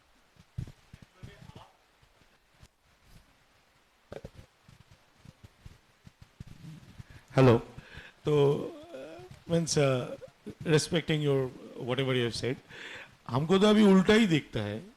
मतलब प्राणी को मालूम है कि हमको कब जागना है, अपने टाइम पे जग जाते हैं एकदम अर्ली में, और हम इंसान को देखे पड़े पड़े सोते ही रहते हैं। अभी घर से खाना खाया, खा के ही उसको हम घूमने के लिए लेके गए, सामने उसको दिखा अच्छा आइसक्रीम पिज्जा, तो फिर मुड़ के बोलता है थोड़ा थोड़ा हो जाए। मैं बोला ये बोल आप जानवर को खिला दीजिए, उसके बाद आप कुछ भी रख दीजिए, वो खाएगा नहीं। तो जानवर हमसे इंटेलिजेंट है, हम दिन के दिन हम सच में, लेकिन जानवर हमसे इंटेलिजेंट, बहुत इंटेलिजेंट है। हमने अपना इंटेलिजेंस खो बैठे हैं, क्योंकि हमारा इंटेलिजेंस जो है ना वो बुक के ऊपर हम निर्भर हो गए, इसीलिए हमारा जो इनबॉर्न जो इननेट इंटेलिजेंसी था वो हम खो गए। तो हम भाई साहब से जोड़ना चाहते हैं कि डिफरेंस क्या है। भाई साहब जो बोले उसी से हम थोड़ा जोड़ रहे कि एक छोटा सा कीड़ा मकोड़ा ले लीजिए, उसको मालूम नहीं है कि उससे जो बड़ा जीव है वो क्या है, उसको वो रियलाइज ही नहीं कर पाता है। उससे थोड़ा बड़ा जीव को लीजिए, वो रियलाइज नहीं कर पाता है कि एक डॉग का क्या साइज है, वो रियलाइज नहीं कर पाएगा। तो हम जितना हायर एंटिटी में जाते हैं, द डिफरेंस इज अपना रियलाइजेशन बढ़ जाता है, और जो सुप्रीम रियलाइजेशन होता है कि हम अनुभव करने लगते हैं कि ये जो हो रहा है, जो सृष्टि है, इस सृष्टि के पीछे कुछ कारण है। उस जो कारण है, जो कारक है, उसको हम रिस्पेक्ट करेंगे, उसका हम पूजन करेंगे, और कहीं पे भी अगर कुछ गैप बन रहा है तो उसको हम फिलअप करेंगे। जैसे कि हम बोलते हैं कि हम पेड़ काट रहे, लेकिन हाँ पेड़ काट रहे, लेकिन आजकल के दिन में बहुत सारे प्रोग्राम्स चल रहे हैं पेड़ लगाने का, वो हम रियलाइज कर रहे हैं। हम तैयार हो रहे कि नेचुरल डिजास्टर से कैसे अपने आप को रोके। हम रियलाइज कर रहे कितना, और से जो फॉसिल फ्यूल है उसका कंजम्पशन कम करके हम जो रिन्यूएबल फॉर्म्स ऑफ एनर्जी है, सोलर, हम कर रहे। That is the big thing, our realization. जो गैप है उसको परिपूर्ण करने के लिए, जो इन लोगों में नहीं है, they cannot realize what is going on around them. They just do, they just feed, they just वही है, खाओ पियो सो करो का उपयोग बस। In human beings is there, that's a difference. Madam ने शायद वही कहने की कोशिश की जो मैं समझा। तो जो आपने कहा और उन्होंने कहा सही एक ही है कि पशु के पास है वो, इसके लिए कोई चॉइस नहीं है। मतलब नेचुरल इंस्टिंक्ट इसके लिए जब भी होती है, जैसे भैया ने भी कहा कि आहार की जब जरूरियात होती है तो शरीर में नेचुरली वो एक कॉल बनता है, तो वो आहार ले लेता है, और जितना जरूरी है उतना ही लेता है, और जो उसकी शरीर के लिए है वही लेता है, और वो पूरा होने के बाद उसके सामने कुछ भी रखो वो नहीं खाता। वैसे ही निंद्रा भय और प्रजनन का है कि उसका एक फिक्स समय रहता है, काल रहता है, तभी वो एग्जीक्यूट करता है। इंद्रिया प्राणी में भी है, और ये जो चार विषय है, ये चार विषय भी उनमें है। लेकिन एनिमल में, प्राणी में, ये चार विषय है वो नियंत्रित है, स्वनियंत्रित है, व्यवस्था की तहत जैसा होना चाहिए वैसा ही है। मानव में क्या है? मानव में ये 5 सेंसेस है, प्लस मानव में कल्पनाशीलता और कर्म स्वतंत्रता है। ये मानव के पास 2 वरदान ही है। इस कल्पनाशीलता और कर्म स्वतंत्रता का उपयोग करके जो ये 5 सेंसेस है, ये 5 सेंसेस से खुश रहने के लिए ये जो आहार निद्रा भय मैथुन है इसका उपयोग करता है। क्या कहा? फिर से कहता हूं, ये 5 सेंसेस है, शब्द स्पर्श रूप रस गंध से सुखी होने के लिए आहार निद्रा भय मैथुन 4 विषयों का सेवन करता है। એટલે કે માણસ છે એ શું કરે છે? તો કે શબ્દ સ્પર્શ રૂપ રસ ગંધને મેક્સિમાઇઝ કરવા માટે, એનાથી સુખી થવા માટે આ ચારેય વિષયોનો છે એ ઉપયોગ કરે છે। પશુનું એનાથી ઉલટું છે। પશુ છે એ આ ચારેય વસ્તુનો ઉપયોગ કરે છે, આ ચારેય વસ્તુ માટે ઇન્દ્રિયોનો ઉપયોગ કરે છે, બરાબર? જેમ કે આહાર માટે છે એ આ સ્પર્શ ગંધ ઇન્દ્રિયનો ઉપયોગ કરશે। માણસ શું કરશે? આ ઇન્દ્રિયથી સુખી થવા માટે આહારમાં છે એ 50 નવી વેરાયટી બનાવશે। આ સમજાય છે? પશુમાં એવું નથી। એને આહાર જોઈએ છે તો આહાર માટે આ ગંધ અથવા તો સ્પર્શ ઇન્દ્રિયનો યુઝ કરશે। જ્યારે માણસ છે એ સ્પર્શથી સુખી થવા માટે, ગંધથી સુખી થવા માટે, રસથી સુખી થવા માટે આ ચારેય વિષય છે એને યુઝ કરશે। એવી છૂટ છે એ એનિમલ પાસે નથી, એવી સ્વતંત્રતા નથી, ચોઈસ નથી। એને જ જે બેને કહેવાની ટ્રાય કરી કે એવી ચોઈસ નથી એની પાસે, બરોબર? માણસ છે એ ગમે ત્યારે મૂળ બનાવી શકે છે, પશુ માટે એવો કોઈ મૂળ નથી, ફિક્સ જ છે। તો જે કલ્પનાશીલતા અને કર્મ સ્વતંત્રતાનો યુઝ કરી અને એ આ 4 વિષયને ભોગે છે, એને જ આપણે કીધું જિંદા રહેના। જે સ્ટાર્ટિંગમાં બધા લોકોએ કહેવાની ટ્રાય કરી, જે ડેઇલી લાઈફ છે, અને આપણે શું કહેવાની ટ્રાય કરી કે આ 5 સેન્સીસને ખુશ કરવા માટે, 5 સેન્સીસથી સુખી થવા માટે 4 વિષયનો ખાલી ઉપયોગ કરીએ છીએ। એ રીતના આપણે જો જીવીએ છીએ તો એ પશુવત જીવવું જ છે, એને જ કીધું જિંદા રહેના। That is equivalent to live in animal consciousness. એટલા માટે તો આપણે એને જાનવર જેવો છે એમ કહીએ છીએ ગુજરાતીમાં, બરોબર? અને એનાથી એ નીચે કાંઈ ફેર જ ન પડતો હોય તો પદાર્થ અવસ્થા જેવો, જળ જેવો છે એમ કહીએ છીએ। તો જાનવરમાં નહીં, એની નીચે, બરોબર? તો આને કીધું જિંદા રહેના। જિંદા રહેનામાં શું છે? તો કે આપણો જે સમસ્ત પ્રોગ્રામ છે, આપણો સમસ્ત કાર્યક્રમ છે, જે પણ આપણે કરીએ છીએ, કામ કરીએ છીએ, ધંધો કરીએ છીએ, એનું અલ્ટિમેટલી એમ એ જ છે કે આને હું કઈ રીતના ખુશ કરું, આને હું કઈ રીતના મારી લાઈફમાં વધારે ને વધારે મેક્સિમાઇઝ કરું, બરોબર છે? એને જ આપણે બીજી રીતના કીધું કે રૂપ, બલ, ધન અને પદની પાછળ કામ કરવું। તો એટલા માટે આ જે 4 ઐશ્વર્ય છે, આને 4 ઐશ્વર્ય કીધા માણસના, એ 4 ઐશ્વર્યને પણ એ આની પાછળ લગાડી દે છે ઇન્દ્રિયથી સુખી થવા માટે, રૂપ, બલ, ધન, પદ। અને જે સવારે ચેતનાબેને કહેવાની ટ્રાય કરી કે આ રૂપ, બલ, ધન, પદ છે એ શરીર સાથે જોડાયેલી વસ્તુ છે, તો એ ટાઈમ સાથે છે એ ચેન્જ થાય છે, કન્ટિન્યુઅસ એમને એમ બનેલી રહેતી નથી। જ્યારે બુદ્ધિ 5મું ઐશ્વર્ય છે, એને મેં આ સાઈડ જીનામાં રાખ્યું છે, એ ટાઈમ સાથે નષ્ટ અથવા તો ઓછું નથી થતું, એની વૃદ્ધિ થાય છે જો એના ઉપર કામ કરીએ તો. અહીંયા બુદ્ધિ એટલે આપણે ડે ટુ ડે લાઈફમાં જેને ઇન્ફોર્મેશન કહીએ છીએ એ નથી, બરાબર? તો આ છે એ નોલેજ અને વિઝડમ છે.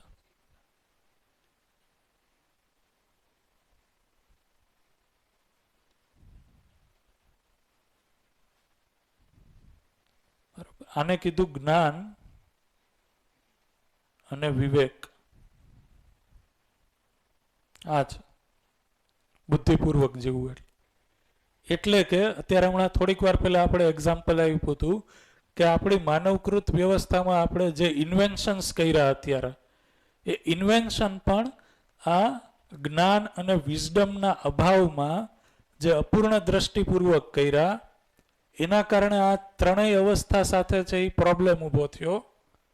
એ પ્રોબ્લેમ છે એ બીજી નવી પ્રોબ્લેમ્સને જન્મ આવે છે. જેમ કે આપણે એક્ઝામ્પલ લીધું એસીનું છે કે પછી ફોસિલ ફ્યુઅલથી હાલતા જેટલા પણ ટ્રાન્સપોર્ટેશન છે, એ શું કામ છે?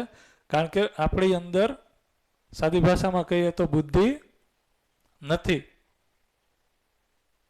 ઇન્ફોર્મેશન છે આપણી પાસે, નોલેજ અને વિઝડમ નથી. અને નોલેજ અને વિઝડમ છે એ અત્યારે આપણે જેને કહીએ છીએ એનાથી ઘણી આગળની વસ્તુ છે, એ મધ્યસ્થ દર્શનમાં કહેવામાં આવ્યું છે. અત્યારે આપણી પાસે જે જ્ઞાન જ નથી, સૂચના જ છે. જેમ કે મારી પાસે સૂચના છે કે સવારે બ્રહ્મ મુહૂર્તમાં ઉઠીને વાંચવું જોઈએ, પ્રાણાયામ કરવું જોઈએ, એક્સરસાઇઝ કરવી જોઈએ, પણ હું કરતો નથી, એટલા માટે સૂચના જ છે. સૂચના અને નોલેજમાં ડિફરન્સ છે. જેમ કે મારી પાસે નોલેજ છે કે તરસ લાગે ત્યારે પાણી પીવું જોઈએ, એટલા માટે હું પાણી જ પીવું છું, એ નોલેજ છે, એ જ્ઞાનનો પાર્ટ છે, સૂચના નથી. સૂચના હોત તો તરસ લાગે ત્યારે પાણી પીવું જોઈએ હું બોલત, પણ કરત તો બીજું. બરોબર છે? આ સમજાય છે? તો હવે જ્યારે મને ખબર પડે છે, હું એમ કહું છું, આ બધા લોકો ધ્યાન રાખે બોલે ત્યારે, કે મને સમજાઈ ગયું છે, મને ખબર છે, તો એ ધ્યાન રાખીને વાક્ય પ્રયોગ આપણે જોઈએ કે હું એ જ્ઞાન અને વિવેકની વાત કરું છું કે હું ઇન્ફોર્મેશનની વાત કરું છું. આ ખ્યાલ આવે છે?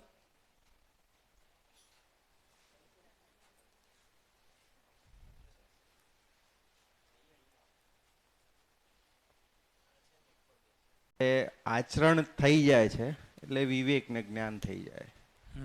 બસ આ શોર્ટ ફોર્મ છે.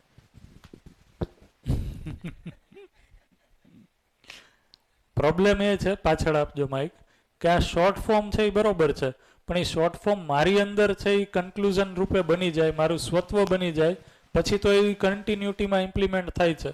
પણ એ શોર્ટ ફોર્મ છે એ જ્યાં સુધી મારું સ્વત્વ નથી બનતું, મારો સ્વભાવ નથી બનતું, ત્યાં સુધી ઇન્ફોર્મેશન જ છે. મારો સ્વભાવ નથી બનતું એનો અર્થ કે નિરંતરતામાં હું લઈ શકતો નથી. निरंतरता सिवाय कोई એટલે કોઈ ઉપાય નથી. सर आपने जो कर्म स्वतंत्र समझाया बराबर, पर ऐसा है कि इंसान को है ना, don't get me wrong, but कर्म करना नहीं है, बट उसकी नीड्स है ना अनलिमिटेड है, बिकॉज ह्यूमन नीड्स पूरी ही नहीं होती. जैसे कि सब लोग ऐसा बोलते हैं कि सरकारी नौकरी होवी चाहिए, but they don't want to prepare for it. अब जैसे कि गवर्नमेंट जॉब चाहिए सबको है, लेकिन कर्म करना किसी को नहीं है, ऐसा है. अब मैं एसएससी की प्रिपरेशन कर रही हूँ, स्टाफ सिलेक्शन कमीशन, तो since 1 year I am trying for it. मैं पिछले साल 6 मार्क्स के लिए रह गई, तो मेरे को ऐसा भी बोला लोगों ने कि भणीने कोनु भलू थयुं छे ते तू आटली मेहनत करे छे. मतलब कि लाइक 3 o'clock को मैं सुबह उठ के रीड करना स्टार्ट करती हूँ, 5 o'clock तक रीड करती हूँ, फिर वापस से घर का खाना बना के सब तैयार करके काम करके फिर इधर आती हूँ. तो मैं मेरा हार्डवर्क कर रही हूँ. सब लोग ऐसा सोचते हैं कि ये कोई सोशल मीडिया से कनेक्टेड नहीं है, मेरे को बोलते हैं कि क्यों तुझे रील्स बनाना नहीं आता, सो तू इंस्टाग्राम यूज़ नहीं करती। हम भी एजुकेटेड है, ऐसा तो है नहीं कि हमें टाइपिंग नहीं आती, बट मतलब कि लाइक गोल को अचीव करने के लिए वो कर्म करना नहीं चाहते, बस उनकी एक्सपेक्टेशंस बहुत है। सही है। नहीं, उसको आपने यहाँ से कैसे जोड़ा, वो समझ में नहीं आया। सर आपने जो कर्म स्वतंत्रता समझाया ना, तो कर्म आपने बोला, स्वतंत्रता, हाँ, तो आपने बोला कि कर्म इंसान कर रहा है, बट है ना उसकी एक्सपेक्टेशंस बहुत ज़्यादा है कर्म से, उतना कर्म वो कर नहीं रहा है जितना वो एक्सपेक्ट कर रहा है। I am just saying like that कि human needs are unlimited, but they don't want to try for it, they don't want to work hard for it, they are just expecting कि ऐसा होना चाहिए, ऐसा होता तो ऐसा।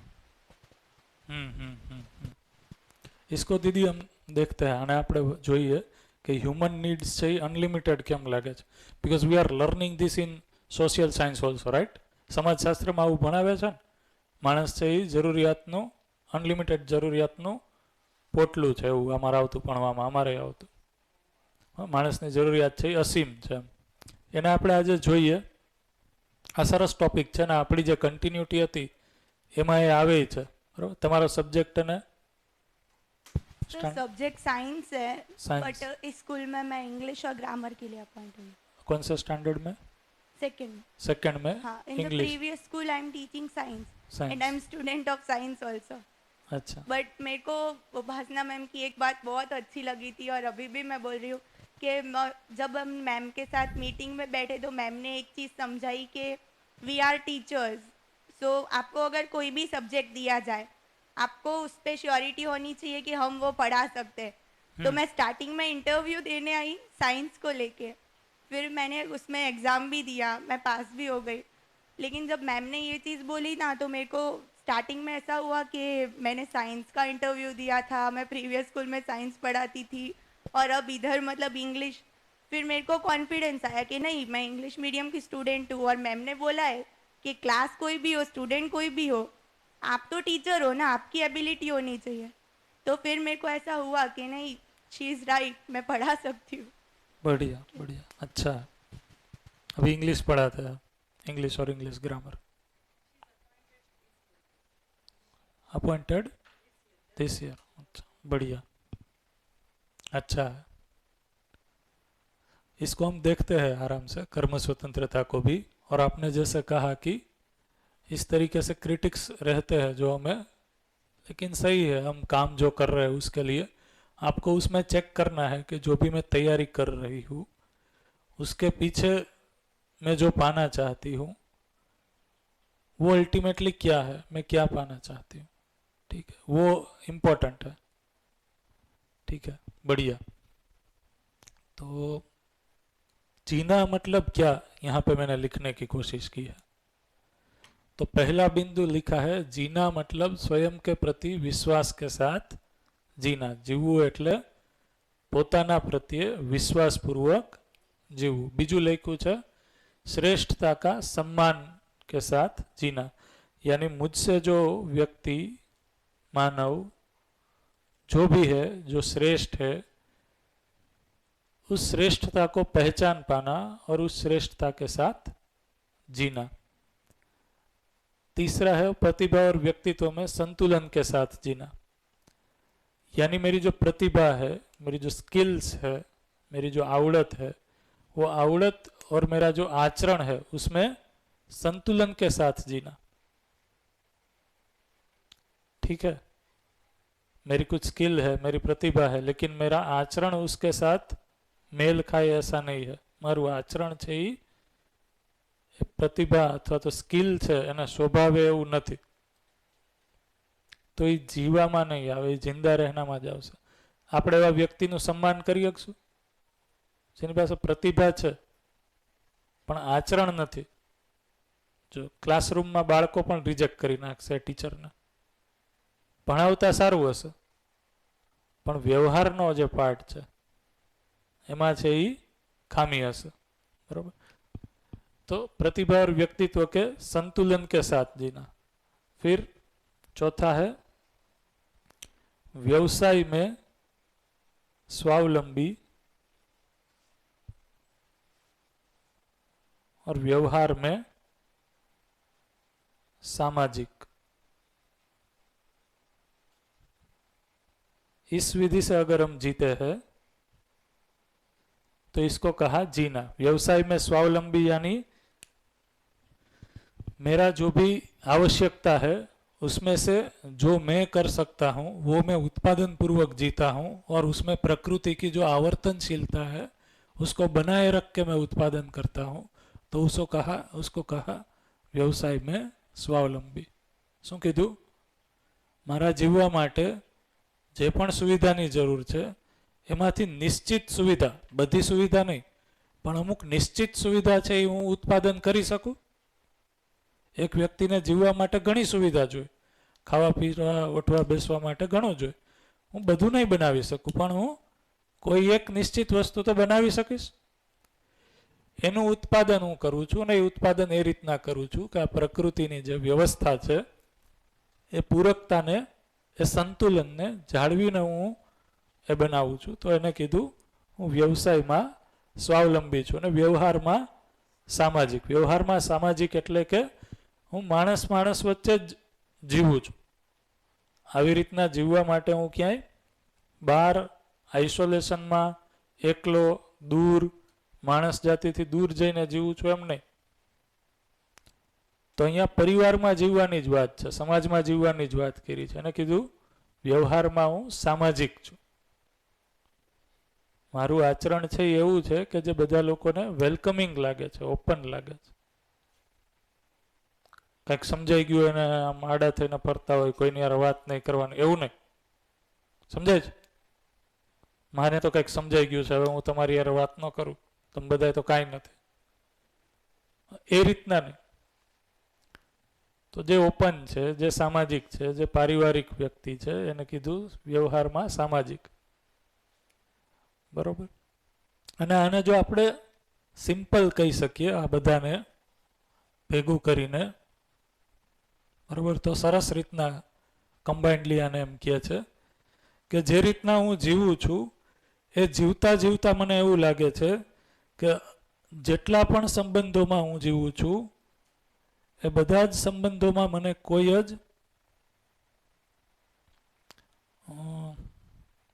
શું કહેવાય ઓપોઝિશન નથી, વિરોધ નથી, કોઈ ફરિયાદ નથી। ફરિયાદ એટલે કમ્પ્લેન, બરાબર, કોઈ શિકાયત નથી મને, બરાબર। તો હું જેટલા પણ સંબંધોમાં જીવું છું એમાં કોઈમાં મને ફરિયાદ નથી, ઓપોઝિશન નથી, શિકાયત નથી। જે રીતના, અને હજી મારી પાસે એટલો સમય છે કે આ રીતના જીવવા માટે હું બીજા લોકોને પણ ઉપયોગી થઈ શકું, પૂરક થઈ શકું, અને હજી મારી પાસે છે એ ઘણો સમય છે।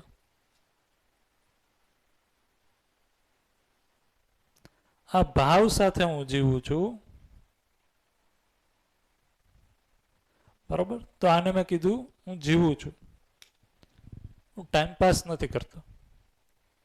એટલે કે જેટલા પણ સંબંધો છે એમાં હું સંતુષ્ટિપૂર્વક જીવું છું, ફરિયાદ વિના જીવું છું, અને બીજા લોકોને પણ એ રીતના જીવવા માટે હું ઉપયોગી બનું છું, અને હજી મારી પાસે ઘણો સમય છે એના માટે હું એન્શ્યોર્ડ છું, આશ્વસ્ત છું। એ રીતના જ્યારે હું જીવું છું, એ સંતુષ્ટિ સાથે જ્યારે હું જીવું છું, એ સેટિસ્ફેક્શન સાથે જ્યારે હું જીવું છું, ત્યારે એમ કહીએ છીએ કે હું જીવું છું, હું ખાલી ટાઈમ પાસ નથી કરતો, બરાબર। તો અત્યારે જો કોઈ સૌથી મોટું ઇનોવેશન હોય અને અચીવમેન્ટ હોય તો એ જ છે કે ધરતી ઉપર આવી રીતના જીવતા માણસોની સંખ્યા વધે અને કોઈ પરિવાર છે એવું કહી શકે કે અમે આવી રીતના જીવીએ છીએ, તો એ સૌથી મોટું અચીવમેન્ટ છે। આ ઘટના ઘટી જાય આ ધરતી ઉપર, પૃથ્વી ઉપર, દેટ ઇઝ બિગેસ્ટ અચીવમેન્ટ। અને ધીમે ધીમે આવા પરિવારોની સંખ્યા છે એ રેપ્લિકેટ થતી જાય। એ રીતના છે એ આપણે વસુદેવ કુટુંબકમને પણ સાકાર કરી શકશું। શું લાગે છે? એન્જલ સ્કૂલના બધા ટીચર્સ છે એ મળી અને આ સાકાર કરવા માટે આગળ વધી શકશે?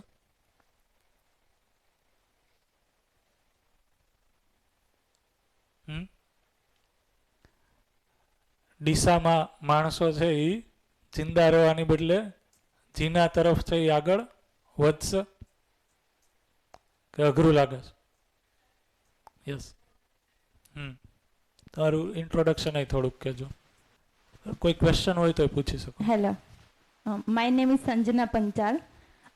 Now I am in pre primary section. Sir मैं एक बात शेयर करना चाहती थी. जैसे कि आपने अभी बोला कि हम मतलब दूसरों को मददरूप होते हुए हमें जीना है, तो उस टाइप से मैं एक इंसिडेंट शेयर करती हूँ कि जब भी मैं 11-12 में थी तभी मैं कॉमर्स में थी, कॉमर्स की स्टूडेंट हूँ. तो कॉमर्स के सम आते थे, तो फिर जो गांव की लड़की आती थी, हाँ, जो ट्यूशन नहीं जा पाती थी, तो मैं मतलब क्लास में सबसे इंटेलिजेंट थी मेरे क्लास में, और 2-3 भी दूसरे भी थे, पर कोई उनको सिखाता नहीं था. तो मैं मेरा टाइम इन्वेस्ट करके मैं उनको सिखाती थी, क्योंकि मैं ये नहीं सोचती थी कि वो मेरे से कहीं आगे निकल गए तो तो फिर मैं मतलब ऐसा सोचती थी कि अगर मेरी वजह से किसी को कुछ आ रहा है, कुछ सीखने को मिल रहा है, किसी को मदद मिल रही है, तो फिर वो मेरा नेचर मतलब ऐसा ही होना चाहिए कि मेरा टाइम बिगाड़ के भी मैं उसको सिखाऊं. राइट. तो मेरा ऐसा था. फिर भी मैं इतना सब मतलब सब मेरे कॉम्पिटिटर्स ऐसे थे जो मुझसे जलते थे ऐसे, तो वो ट्यूशन भी जाते थे, मैं नहीं जाती थी. तो फिर भी मैं एक क्लास में फर्स्ट आई, और सर ने पहले से ही बोला था कि तू मतलब किसी की हेल्प अगर करेगी, सर भी हमारे ऐसे थे कि तो तेरा कुछ नहीं जाएगा, उल्टा ज्ञान बांटने से बढ़ता है. तो ऐसा था. फिर मैं जब अभी मैंने बीएड किया 2 ईयर पहले, तो बीएड में मुझे एक ऐसी लड़की मिली जो अपना सीक्रेट किसी को नहीं बताती. कुछ भी उसको ऐसा लगता है कि मैं किसी को अगर ये बताऊंगी तो फिर वो मेरे से ले जाएगा, या फिर वो मतलब शेयर नहीं करना चाहती. तो ऐसे सेल्फिश लोग जो होते हैं तो वो समाज के लिए तो हानिकारक है ही. तो मतलब उस बारे में सर आपका क्या मानना है?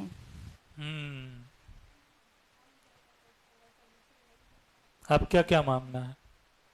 सर मेरा तो यही मानना है आपको कि क्या करना अच्छा लगता है? किसी को कुछ दे के हम अपना कुछ खो नहीं रहे हैं. मेरा तो यही मानना है. और सेल्फिशनेस तो बिल्कुल नहीं होनी चाहिए. हमें ना सबको साथ में लेके हुए चलना है. ऐसा नहीं कि मैं अकेला आगे निकल जाऊँ, दूसरे पीछे रह जाए. ऐसा सेल्फिशनेस वाला जो है वो ह्यूमन बीइंग पे तो नहीं होना चाहिए, क्योंकि हम ह्यूमन हैं. जैसे कि सर मैं एक बात बताना चाहती थी. अभी आपने जब पशु और मनुष्य के बीच का डिफरेंस पूछा, तो प्राणी जो है एनिमल्स, तो वो पहले से जैसे थे वैसे ही आज भी है. गुजराती में कंफर्टेबल हो तो જ બોલજો. આ તો હું હિન્દી બોલતો હતો. તમને જેમાં नहीं, I can speak Hindi, English, Gujarati. Okay sir, आदि मानव जब पहले थे तभी उनके पास कोई लैंग्वेज नहीं थी. मतलब वो ऐसे जंगल में रहना, खाना पीना, ऐसे फ्रूट तोड़ के खाना, ये सब था. लैंग्वेज नहीं थी. तो अभी लैंग्वेज डेवलप हुई है. अभी कितना सारा डेवलपमेंट ह्यूमन बीइंग में हुआ है, बट एनिमल्स में तो कुछ डेवलपमेंट नहीं हुआ. और कितने भी साल गुजर जाए, ह्यूमन बीइंग लैंग्वेज नहीं सीख पाएंगे ना, तो मतलब वो भी एक हमारा डिफरेंस है कि ह्यूमन बीइंग प्रोग्रेस कर सकता है, डेवलप कर सकता है, किसी को कुछ क्रिएटिव करके क्रिएटर से मतलब कुछ दे सकता है. बिल्कुल.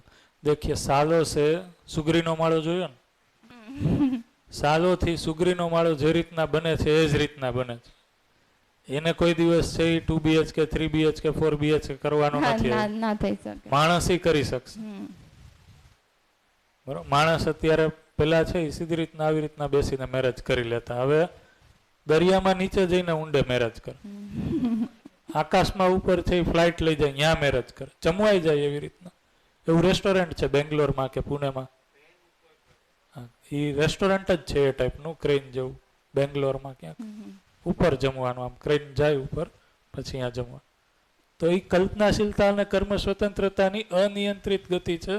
આને ઠીક, આને રાજી રાખવા માટે અને અહીંયા ક્યાંક ને ક્યાંક છે મેક્સિમાઇઝ કરવા માટે. બરાબર. પ્રાણીઓમાં એ છે જ નહીં. પ્રાણીઓમાં એ બધી વસ્તુ ફિક્સ્ડ જ છે. તમે બરોબર જ કહો છો, સાચી વાત છે.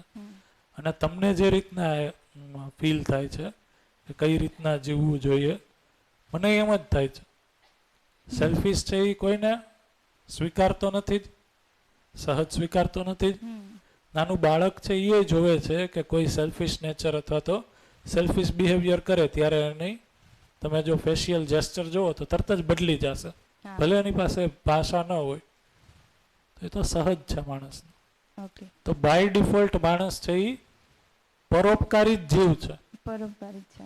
આપણે એને બહુ ભણાવી ગણાવીને મહેનતપૂર્વક સ્વાર્થી બનાવીએ છીએ. તો હવે તમે ભણાવશો પ્રાઇમરીમાં તો શું ભણાવશો? સહયોગ ભણાવશો આપણે, બરોબર? આપણે સ્વાર્થીની બદલે કોઓપરેશન ભણાવશો. Good good. જો આજે નવા લોકો બોલ્યા ઘણા. ગુડ, સરસ. ભણાવવું પડશે ને, બરોબર? આ કેવી રીતે, ક્યાં સુધી આપણે આ રીતના જીવશું? બરોબર. તો યંગસ્ટર પાસેથી, યુથ પાસેથી અપેક્ષા બહુ છે અને એ અપેક્ષાઓ પૂરી કરી શકશે એવું લાગે છે, બરોબર? એમાં જે ઓપનનેસ છે એ આ અપેક્ષાઓને પૂરી પણ કરી શકશે. તો જીના એટલે આપણે અહીંયા કીધું એમ, બરોબર? તમારું જે એક્ઝામ્પલ હતું એમાં એક ખાલી હું એડ કરીશ અને વ્યવસ્થિત જોજો તમે, કે જે તમે તમારું એક્ઝામ્પલ, આપણે બ્રેકનું છે કાંઈ કેવી રીતના છે કે કન્ટિન્યુ જ છે? ટાઈમ થઈ ગયો છે કે વાર? તો જીનામાં આપણે જે કીધું, તમારું જે એક્ઝામ્પલ હતું કે તમે ભણવા માટે હેલ્પ કરતા હતા બીજા સ્ટુડન્ટ્સને આવડી જાય એના માટે, બરોબર? તો એ એક્ઝામ્પલ છે એ જીનામાં આવશે કે જિંદા રહેનામાં આવશે એના ઉપર આપણે વાત કરીએ. તો જ્યારે કોઈ પણ માણસ જે પણ રીતના સહયોગ કરે છે એ સહયોગથી અલ્ટિમેટલી જો હું આહાર નિંદ્રા ભય પ્રજનન અથવા તો શબ્દ સ્પર્શ રૂપરસ ગંધને જ મેક્સિમાઇઝ કરું છું તો એ જિંદા રહેનામાં જ આવશે.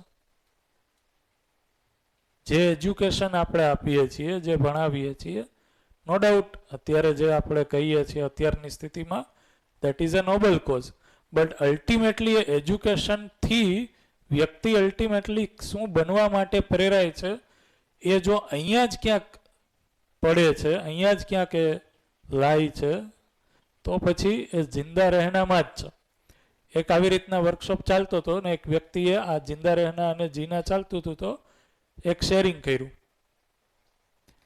એણે એમ કીધું કે મેં અત્યાર સુધીમાં મારી લાઈફમાં છે એ કંઈક 10 કે 12 વાર છે એ રક્તદાન કર્યું છે, બ્લડ ડોનેશન કર્યું છે, કોઈ આર્થિક અપેક્ષા વિના કે કોઈ જગ્યાએ મારું નામ છપાય એની અપેક્ષા વિના. તો એ જિંદા રહેનામાં આવશે કે જીનામાં આવશે? શું લાગે છે શેમાં આવશે? કેટલા લોકો એમ કહે છે કે એ જીનામાં આવશે? રખાયા ઊંચો કરો. ઓકે. કેટલા લોકો એમ કહે છે જિંદામાં આવશે?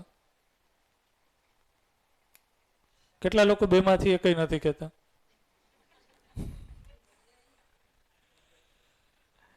ચાલો, જિંદા રહેનામાં આવશે એ કઈ રીતના એ કીએ, જે લોકોને એવું લાગે છે. જીનામાં આવશે તો એ કઈ રીતના એ કીએ.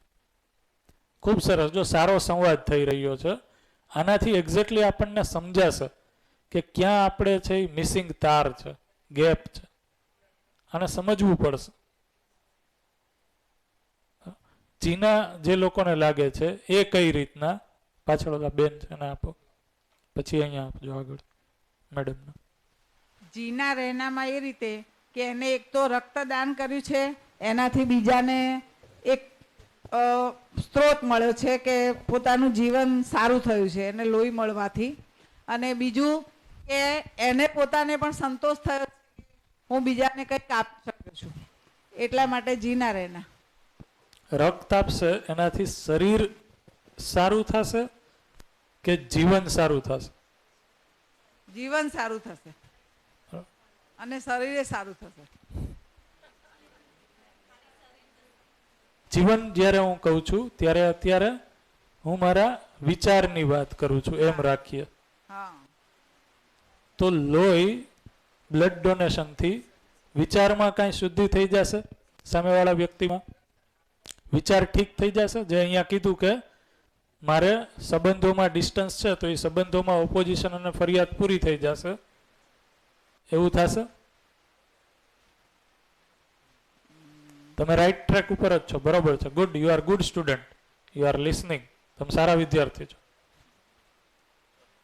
વિચારમાં જેને આપણે બ્લડ આપ્યું છે એ માણસને બહુ સંતોષ થશે.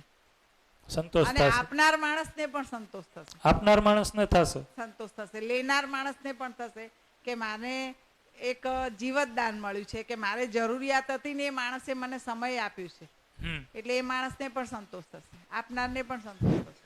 સર આમની વાતને હું કન્ટિન્યુ એવી રીતે કરી શકું છું.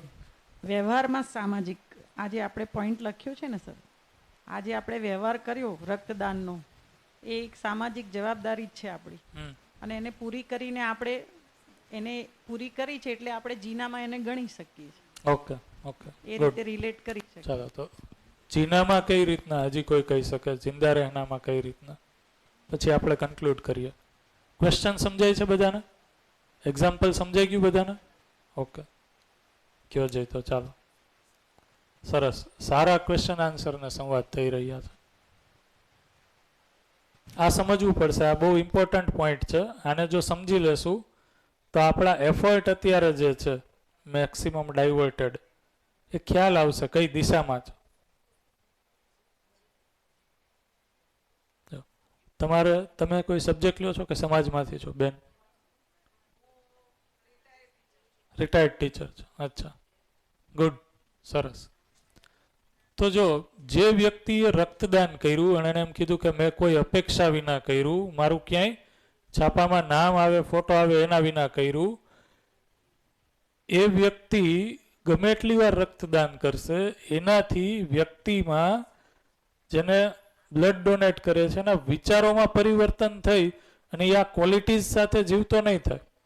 બધી ક્વોલિટી નથી, આ તમે જેમ કીધું એમ કે સામાજિક વ્યવહારમાં છે, બાકીની બધી ક્વોલિટી નથી. જેમ કે એની અંદર સ્વયં કે પ્રતિ વિશ્વાસ નહીં આવી જાય, જે સેલ્ફ કોન્ફિડન્સની કમી છે. વિશ્વાસ એટલે શું એ જ ખ્યાલ નથી, તો એનાથી એ નહીં બની જાય. એટલા માટે જે સંબંધોમાં ડિસ્ટન્સ છે, ફરિયાદ છે, એ સોલ્વ નહીં થાય. એટલા માટે એ બીજા માટે એ ડાયરેક્શનમાં પૂરક નહીં બને. એટલા માટે એ જીના રહેનામાં નહીં આવે, એ આવશે તો જિંદા રહેનામાં જ, કારણ કે એ શરીરના અર્થમાં જે પણ છે એ અર્થ છે, વિચ ઇઝ ઓલ્સો ગુડ. આપણે એને ખરાબ છે એમ નથી કહેતા, બટ એ લિમિટેડ ક્યાં સુધી છે? શરીરના અર્થમાં જ. આવા લોકોને આપણે કહીએ છીએ, સાંભળજો અહીંયા, સંવેદનશીલ.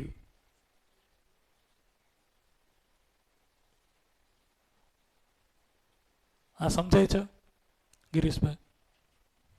બરોબર, તમને તો ખ્યાલ હશે, કારણ કે એનો ડાયરો છે એ શરીર છે. બીજા લોકોના શરીરના કષ્ટને જોઈને, પીડાને જોઈને સામેવાળા વ્યક્તિને એ પીડા દૂર કરવા માટે સંવેદના થાય, એને કીધું સંવેદનશીલ. એની લિમિટેશન છે એ શરીર સુધી જ છે, શરીરથી આગળ નથી. બરોબર. અને જીનામાં શું છે તો કે સંજ્ઞાનશીલતા છે. સંજ્ઞાનશીલ વ્યક્તિ છે એ શું ગોલ સાથે છે તો કે સામેવાળા વ્યક્તિમાં કોઈ સમજની કમી છે, સંબંધોમાં ડિસ્ટન્સ છે, સ્વયંમાં વિશ્વાસની કમી છે, એ કઈ રીતના દૂર કરવું, એના માટે હું શું પ્રોગ્રામ કરું, એ કામ કરે છે. તો એને કીધું સંજ્ઞાનશીલતા. વિચારોમાં જે ગેપ છે, વિચારોના ગેપને હું કઈ રીતના દૂર કરું જેથી કરીને એ વ્યક્તિ સંબંધોમાં, હરેક સંબંધોમાં ફરિયાદ વિના જીવી શકે. એ જીવી શકે એટલા માટે બીજા પરિવારોને પ્રેરણા બની શકે. એ રીતના જીવતા જીવતા એ સંતોષ સાથે જીવે કે હું હજી ઘણા સમય સાથે છું, મારી પાસે સમય છે અને આ જ રીતના જીવવાનું છે, આ જ કરવાનું છે. તો એ સંજ્ઞાનશીલતામાં છે. ઇન શોર્ટ, હું જો સમજ પૂરી થાય એના માટે કામ કરું છું તો એ સંજ્ઞાનશીલ વ્યક્તિ છે.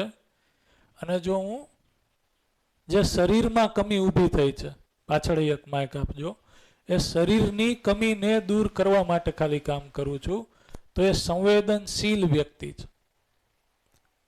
એટલા માટે મેં એક જ મિનિટ હમણાં થોડીક વાર પહેલાં એક્ઝામ્પલ આપ્યું કે જે ટ્રેનની દુર્ઘટના થઈ એના પછી આ દુર્ઘટનાને ઓબ્ઝર્વેશનમાં લઈ આવ્યા પછી મારી અંદર શું વિચાર બને છે, એ દુર્ઘટનાને જોઈ હું પોતે પીડિત વ્યક્તિને જોઈને પીડિત થઈ જાઉં છું અને એમાં જે લોકોને ઘાયલ થયા છે એને હું કંઈક હેલ્પ કરું છું, વિચ ઇઝ ઓલ્સો ગુડ. એને હું કંઈક હેલ્પ કરું છું, એને હું ખાવા પીવાનું આપું છું, બ્લડ ડોનેશન કરું છું, એક્સેટ્રા કરું છું. એ સંજ્ઞાનશીલ નથી, એ સંવેદનશીલતામાં જ છે. ભૈયા એક શેરિંગ કરી દો. સર તમે કહ્યું છે એ પ્રમાણે સંવેદનશીલ વ્યક્તિમાં તો એ સામેવાળાને રક્ત આપે છે તો એ સામેવાળાના રક્ત મળે છે અને જીવન મળે છે ત્યારે એને એવો વિચાર ના આવે કે હું પણ બીજાને ઉપયોગી થાઉં, જેમ મને આ વ્યક્તિ ઉપયોગી થયો છે અને જેના કારણે મને જીવન મળ્યું છે તો હું પણ બીજાને ઉપયોગી થાઉં, જે આપણે જીનામાં લખ્યું છે કે બીજાને ઉપયોગી થવું, તો એને એવો વિચાર ના આવે કે હું રાઈટ. તો એ રક્ત મળવાથી શરીર ઠીક થાય છે, વિચાર છે એનાથી ઠીક નથી થતો. વિચાર જે તમે જે કહો છો એ આવે છે, એ બ્લડ ડોનેશન થયું એના કારણે એ કેરેક્ટરિસ્ટિક વિચારમાં આવી ગઈ. સમજાણું? હા, પણ હું એવું કહેવા માંગુ છું કે એને ક્યાં એવો વિચાર, જેમ સામેવાળાએ સંવેદનશીલ થઈને રક્ત આપ્યું એને જીવન મળ્યું તો એને એવો વિચાર ના આવે કે મને જીવન મળ્યું છે તો હું પણ બીજાને ઉપયોગી થાઉં જેથી બીજાને અન્યને જીવન મળે. મારો પ્રશ્ન આ એક જ છે. હા હા, જો હું થોડું સમજમાં જે મારે છે હું સમજાવું તમને કે પહેલાં તો સંવેદનહીનતા આપણે સમજીએ તો મારું તન મન ધન ફક્ત ને ફક્ત મારા જિંદા રહેવામાં કામ આવે, ઓનલી મારા જિંદા રહેવા માટે. સેલ્ફિશનેસ જેને કહી શકીએ, મતલબ કે એવી કોઈ પણ હું ક્રિયા કરું જેમાં હું સુખી થઉં, સામેવાળાને જે થવું હોય થાય. મતલબ મારું તન મન ધન ફક્ત ને ફક્ત મારા જિંદા રહેવાના જ કામમાં આવે, એનું નામ સંવેદનહીનતા. સંવેદનશીલતા મારું તન મન ધન બીજાના જિંદા રહેવામાં, ખાલી જિંદા રહેવામાં કામ લાગે એને સંવેદનશીલતા. તો સંવેદનહીનતા કરતા સંવેદનશીલતા એક સારું સ્ટેટ ઓફ માઇન્ડ છે કે જે શિફ્ટિંગ કરાવે છે, સંજ્ઞાનશીલતા તરફ જવાનો રસ્તો જ છે, પણ સંજ્ઞાનશીલતા નથી. ઓકે, મેં કોઈને બ્લડ આપ્યું એટલે મેં એના જિંદા રહેવામાં સપોર્ટ કર્યો એટલે સંવેદનશીલતા થઈ ગઈ. મારું તન મન ધન બીજાના જિંદા રહેવામાં કામ લાગે, મતલબ મારું બ્લડ આપવું એ એના જિંદા રહેવામાં કામ લાગે છે, માટે સંવેદનશીલતા. ઓકે, એનાથી મને અંદર એક સંતોષનો ભાવ પેદા થયો, મને ગમ્યું, પણ એ પરમેનન્ટ તો નથી ને. અને મારા બ્લડ આપવાથી એ પણ એવું વિચારશે કે હું પણ કોઈને બ્લડ આપી શકું, એની પ્રોબેબિલિટી છે.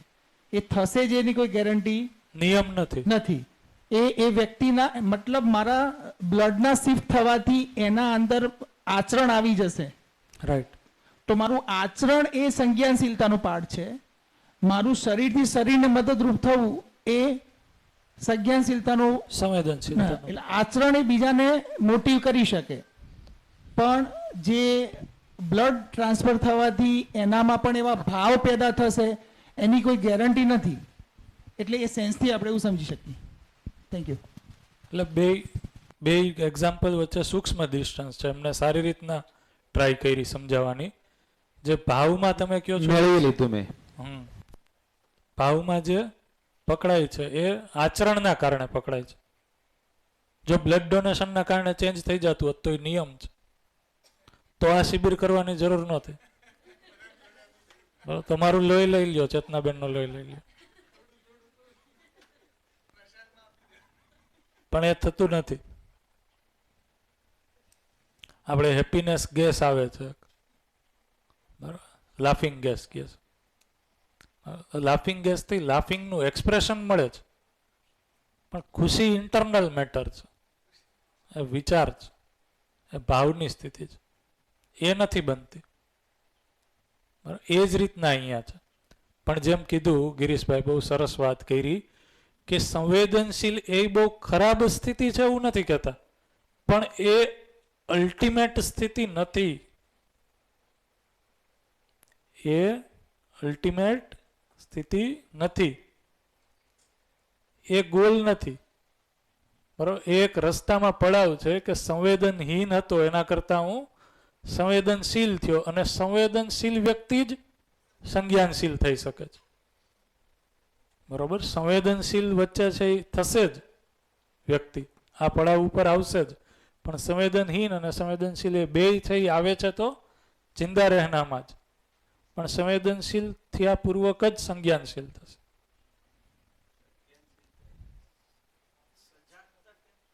નહીં, એના સજાગતા કહી શકો. સજગ, જાગૃત સ્થિતિ, સમજપૂર્ણ જે વ્યક્તિ છે ને આપણે કહીએ છીએ સંજ્ઞાનશીલ. બરોબર છે અહીંયા સુધી? હજી કોઈને કાંઈ આમાં ક્વેશ્ચન હોય, ડાઉટ હોય તો બરાબર, કારણ કે આ એક અટકાવનો મુદ્દો છે. ઘણીવાર આપણે અમુક એવા મુદ્દાઓ લઈ લઈએ છીએ સમાજ સેવાના નામે, એ કર્યા રાખીએ છીએ, પણ એ અલ્ટિમેટલી ક્યાં હેલ્પ કરે છે એ જોવું પડશે આપણે. હજુ એક એક્ઝામ્પલ આપો સર. હા, સંવેદનશીલ અને સંજ્ઞાનશીલમાં. બરાબર, જેમ કે આપણે અત્યારે જોઈએ તો ગાયોને બચાવો એવું બહુ ચાલે છે ને, આંદોલન ચાલે છે. ગાયને આપણે પૂજીએ છીએ, ગૌ માતા છે, આ છે, એ બરોબર છે, સાચું છે, પણ બચાવવા પાછળનું રૂટ કોઝ શું છે એ જોવો. શું કામ આપણે બચાવવા માંગીએ છીએ? બચાવવા પાછળનો જે લોકો આ આંદોલનમાં જોડાય છે, બરોબર, એ આંદોલનકારી વ્યક્તિઓને તમે પૂછો તો ખ્યાલ આવશે કે એની પાછળનો રૂટ કોઝ શું છે. તો કે ગાયમાંથી જે આપણને પેદાશ મળે છે એ આપણા માટે કામની છે, આપણા શરીરના પોષણ માટે છે. કોના પોષણ માટે છે? શરીરના પોષણ માટે છે. તો એ આવશે જિંદા રહેનામાં જ, એ સંજ્ઞાનશીલતામાં નહીં આવે. પણ એનો અર્થ એમ કહું છું કે એ ખોટું નથી, પણ એ પૂરતું નથી ને નથી. એટલા માટે ગૌ આંદોલનકારી છે એ ગાય માટે એ ઘરના લોકો હારે બાજશે. તમે મારું માનતા નથી, ગાયનું જ દૂધ પીવાનું હોય, ગાય આપણી માતા છે, આપણે ઘર આંગણે ગાય બાંધીએ. ગાય બાંધે પેલા ઘરના સંબંધો તો ઠીક કરવા પડશે ને, પાછું કામ એને ન કરવું હોય. ગાય બાંધવી એને હોય, કામ બાયડી પાસે કરાવવાનું હોય. તો એ આવશે અહીંયા જ સંવેદનશીલતામાં. બરોબર, તો આપણા કેટલાય આવા પ્રોગ્રામો છે. બરોબર, આને હું બહુ વિનમ્રતાપૂર્વક, વિવેકપૂર્વક કહું છું. આ જેટલા પણ આ પ્રોગ્રામ છે એ પ્રોગ્રામ પ્રત્યે આપણને આદર સત્કાર છે, કાંઈક સારું કરી રહ્યા છે, પણ એ પૂરતું તો નથી જ. અમારી કોલેજમાં અમે NSSની એક્ટિવિટી કરીએ તો વૃક્ષો વાવવા માટે છોકરાઓ સાથે જઈએ. તો વૃક્ષો વાવીને પાછા આવતા હતા, એમાંથી એક છોકરો કોર્ડિનેટર હતો, એણે એવું કીધું કે સાહેબ અમે વૃક્ષો તો વાવી આવી છે, પણ આ સોસાયટીવાળા કે જ્યાં વૃક્ષો વાવીએ છીએ કોઈ કાંઈ ધ્યાન દેતું નથી, એટલે અમે જેટલા વાવીએ એમાંથી 50% તો વૃક્ષો બળીને મરી જાય છે. હવે એની પીડા શું છે? એની પીડા છે કે વૃક્ષો અમે વાવી આવીએ છીએ પણ કોઈ એનું ધ્યાન નથી રાખતું. તો આવું ઘણા વૃક્ષોનું જતન કરતા લોકોના પણ આવા ઘણા ફ્રસ્ટ્રેશન છે. આ ફ્રસ્ટ્રેશન અથવા તો આ સ્થિતિનું કારણ શું છે? તો કે વૃક્ષ વાવીએ છીએ પણ એની પાછળનું જે રીઝન છે એ ક્યાંક ને ક્યાંક આપણું ભય છે. બરાબર, તો એ સંવેદનશીલતામાં જ જોડાશે. શરીરને સાચવવા માટે કરીએ છીએ, આપણે કાંઈ સંબંધ નથી જોયો. અહીંયા જે આપણે પૂરકતાની વાત કરી નેચરમાં, એ પૂરકતા જોઈ નથી શક્યા, ભયના કારણે કરીએ છીએ. એક નાનું શેરિંગ કરી દઉં, અને આ કદાચ સંવેદનશીલતા મારું હમણાં જ ધ્યાન ગયું કે સંવેદનશીલતા બેસ્ટ તો છે જ, પણ અત્યાર સુધીના વિશ્વના જેટલા પણ યુદ્ધો થયા એ સંવેદનશીલતા ઉપર થયું છે. બેટર છે. બેસ્ટ એટલે તો અલ્ટિમેટ લક્ષ્ય થઈ ગયું. ના, બેટર છે, પણ કહેવાનો મતલબ સંવેદનશીલતા જેવી વસ્તુ છે કે જેનો મિસયુઝ કરીને આપણે યુદ્ધો કરીએ છીએ આ ગાયના નામે કે બધી જ વસ્તુ. એટલે ટૂંકમાં ત્યાં સંજ્ઞાનશીલતા એડ થઈ જાય ને તો તમે યુદ્ધ નહીં કરો, એનું સોલ્યુશન લાવશો પરમાનન્ટ. સંજ્ઞાનશીલતામાં એ થાય કે મને ગાય પ્રત્યે રિસ્પેક્ટ કેમ છે એનું કારણ મારું રૂટ પકડાઈ જાય, જે સરે કહ્યું ને, ભૈયાએ કહ્યું એ પ્રમાણે કે મને રૂટ પકડાઈ જાય તો મને ગાય પ્રત્યે રિસ્પેક્ટ થવાની છે. મને હવા પાણી આ બધી વસ્તુ પ્રત્યે રિસ્પેક્ટ થશે, મને માનવ પ્રત્યે પણ રિસ્પેક્ટ થશે. ક્યારેક જ્યારે માનવ સાથેનો મારો સંબંધ ક્લિયર થશે ત્યારે. એટલે સંબંધ નહીં તો સંજ્ઞાનશીલતા જેટલી સારી છે ને એટલી જ વિનાશક થઈ જાય છે. એટલે એમાંથી જ માની લો કે કોઈને આપણે નથી ભાવુક કરીને એમની પાસે કામ કઢાવરાઈએ છીએ, ઇમોશનલ, તો એ ઇમોશનલ બ્લેકમેલિંગ એ શું છે? સંવેદનશીલતા જ છે. ઓકે, આજે આપણા વચ્ચે નવીન કાકાને તો બધા આપણે પરિચયમાં છીએ જ. અને નવીન કાકાએ 1 કલાક આપણને સમય આપવા માટે કહ્યું હતું. ખૂબ ખૂબ ધન્યવાદ કાકા, તમે આવ્યા, તમારા આશીર્વાદ માટે તમને બોલાવ્યા. તમે 2 શબ્દો કહેશો બધાને? 2 શબ્દો પ્લીઝ. થોડુંક કંઈક કહો એટલે મારા માટે માર્ગદર્શન. અમને માર્ગદર્શન મળે.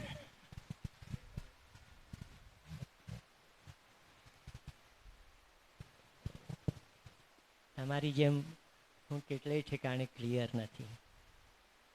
ક્યાંય વધુ પડતી શબ્દોની મારામારીમાં નહીં જવાનું. એટલે એનો છેલ્લો ભાવ પકડી લેવાનો. કારણ બધે નાનું નાનું બધું પકડાતું નથી. એટલે આમાંથી એવી રીતે જ પણ ગમે છે મને તમે લોકો જે કેથાર્સિસ કરો છો, તમે જે પ્રતિભાવો આપો છો એ જ મારે માટે મહત્ત્વના છે. તમે તમારી રીતે શું વિચાર કરો છો, કઈ રીતે એનો પ્રતિભાવ આપો છો એ મહત્ત્વનું છે. ક્યાંક આ સમજાય ન સમજાય, કેટલું હું ધર્મશાસ્ત્રોમાંથી પસાર થઉં, કેટલું ન સમજાય, ઠીક છે. તો શબ્દોની મારામારીમાં નથી પડવાનું. તમારે એનો ભાવ પકડીને પછી નિરાંતે જવાનું છે. છેલ્લે તમને 5 દિવસ પછી લાગે કે મને ખૂબ મળ્યું છે, સારું છે, નથી પકડાવાનું, ફરી બીજી એકવાર પ્રતિભાવ આ કરી લેજો, એટલે વધુ પકડાશે. એટલે જે હું તમને કહું છું એને પાછું એને યોગ્ય રીતે લેવાની જ વિનંતી છે. આમ હું તો ઘણીવાર મને ખબર પડે છે હું કેટલું સમજતો નથી સમજતો, ઠીક છે, પછી વધુ મગજમાં ઘુસાડવાનો પ્રયત્ન નથી કરતો, પસાર થઈ જાઉં છું. એટલે તમે એવી રીતે સરસ રીતે પસાર થજો, પણ શાંતિથી એમને સાંભળવાના છે બંનેને. અને 5 દિવસ તમારા સારા જવા જોઈએ. તમે કેટલી નાની નાની ટર્મિનોલોજીમાંથી પસાર થશો એ ટર્મિનોલોજી મહત્ત્વની છે. આ જે છે દાખલા તરીકે બાયોલોજીમાં 2 ઇન્સ્ટિંક્ટ વિશે વાત કરીએ છીએ. Instinct of self production, reproduction, અને ઇન્સ્ટિંક્ટ સેલ્ફ પ્રોપોગેશન, એટલે પ્રોપોગેશન અને પ્રિઝર્વેશન. તો આમાં આપણી જે ચારેય આવી ગઈ એ બધી પ્રોપોગેશનમાં પોતાની જાતને ઉત્પન્ન કરવી અને પ્રિઝર્વેશનમાં પોતાની જાતને સંરક્ષિત કરવી. આપણા 2 મુખ્ય આવેગો છે. આપણે એ આવેગોને જુદી રીતે લઈએ છીએ. આપણે આહાર, નિદ્રા, ભય, મૈથુન. આ ટર્મિનોલોજી અંદર સમજવી ખૂબ જરૂરી છે. કારણ આ ઇન્સ્ટિંક્ટથી જ આપણે ચારે બાજુ જઈએ છીએ. એ ઇન્સ્ટિંક્ટથી કેટલી રીતે ઉપર આવી શકાય એ જોવાનું છે, કેટલા ઉપર આવી શકાય એ જોવાનું છે. કે નિદ્રા તમે લેશો તો કોઈ વધુ ઊંઘે છે, કોઈ ઓછું ઊંઘે છે. આપણે કેવી રીતે સમતુલા જાળવવાની એ છે. આહારમાં કોઈ ખૂબ ખાય છે, ખાઉદરો થાય છે, કોઈ ઓછું ખાય છે, આપણે પ્રમાણમાં ખાવાનું છે. આ બધા ઇન્સ્ટિંક્ટને આવેગોમાંથી તમારે એવી રીતે લઈને જવાનું છે જે રીતે હું લઈને જાઉં છું. એટલે એને બાયોલોજિકલી પણ થોડું સમજવાનો પ્રયત્ન કરજો. અને જે તમે જે ભણ્યા છો એના સંદર્ભમાં જ તમે વિચારવાનો છે, મને ખબર છે. એટલે આપણી કક્ષાએ જેટલી છે એટલી માનીને જવાનું છે. 5 દિવસ સરસ રીતે આ બધા પ્રવચનો સાંભળવાના છે. ગિરીશભાઈએ મને જે આપ્યું, આ મારે કંઈ બોલવાનું નહોતું, હું સાંભળવા જ આવ્યો હતો, પણ છતાંય તમે કહ્યું એટલે હું મારો પ્રતિભાવ આપ્યો છે. આ ટોટલ પ્રતિભાવ છે. જે ક્યાંક ગમે ન ગમે માફ કરજો. નવીન કાકાની સહજતા છે ને પકડવા જેવી છે. વ્યક્તિ તો એટલું અદ્ભુત છે કે એમની પાસે બેસો ને એટલે કલાકો સુધી બેસવાનું મન થાય જ. એ એમનું જે જીવન છે ને સહજતા છે ને, એ સહજતા એ જ પ્રાકૃતિક. આપણે અત્યારે ઓલરેડી એ જ ભણી રહ્યા છીએ કે સહજ રીતે જીવી કેવી રીતે શકાય એમ. કારણ ઘણી વખત અમે 1-2 વખત ત્યાં ગયા હતા ને ત્યારે બી ઘણી વાર શું થાય કે અમુક બાબતો આપણા હાથમાં ના હોય એટલે આપણે એને ખાલી થોડું દુઃખ વ્યક્ત કરી શકીએ. જે રીતે હમણાં વચ્ચે રોડ કરવાનો તો ઘણા બધા ઝાડ કાપી નાખ્યા હતા. તો કાકા કે આ બધી પક્ષીઓનું એનું શું થશે? એટલે એ જે એક કુદરત સાથેના સંબંધનો જે એક પ્રેક્ટિકલ ઉદાહરણ હોય ને તે નવીન કાકા છે. અને અમને બધાને જે જંગલમાં ફરતા કર્યા છે એટલે અમારા ગુરુના ગુરુ કહેવાય. એમ તો અમે તો ડાયરેક્ટ એમની સાથે બહુ ઓછા ગયા છીએ, પણ વિનુ કાકાને એ બધા એમની પાસેથી શીખ્યા છે, જેના કારણે આજે અમે મોજ લઈ શકીએ છીએ અને પ્રકૃતિને સમજવાનું અને પ્રકૃતિની નજીક રહેવાનો જે એક અહેસાસ છે ને, સમજ દૂરની વાત છે, પણ જ્યારે જંગલમાં જઈએ ત્યારે એ સંબંધ નથી ક્લિયર થતો, પણ ક્યાંક અનુભૂતિ થાય છે કે યાર આપણે બી આનો ભાગ જ છીએ એમ, આનાથી આપણે દૂર થઈ ગયા છીએ. આ કોન્ક્રીટના જંગલોમાં આવી ગયા છીએ ને, એના તો પેલા જંગલમાં એક સુકૂન તો મળે જ છે. હવે કેમ મળે છે એ આપણે વિચારવાનો વિષય છે. જંગલ આપણને પ્રિય લાગે છે. તમે જો જંગલની અંદર જશો ને તો નોર્મલી તમને એમ ફ્રેશ થઈને આવશે. તો એવું તો શું છે કે જે અહીંયા નથી મળતું ત્યાં મળે છે, તો કંઈક કનેક્શન છે એમ. તો આપણે આજે એક્ઝેક્ટલી આ સબ્જેક્ટ છે ને એના રિલેટેડ જ છે કે આપણે અહીંયા જે 3 લાલ એરો કર્યા છે ને બહુ ગંભીર એરો છે. આ 3 લાલ એરો છે ને રિવર્સ થતા જ વન વે ચાલે છે, એટલે આ સમસ્યા તો છે જ. બરાબર નવીન કાકા, તો અને સાંજે મેં આવીએ તમારી ચા પીવા માટે. બરાબર હમણાં સાંજે આવીશ, આ સાંજે આવીશ. 5:30 થી 6 વાગ્યાની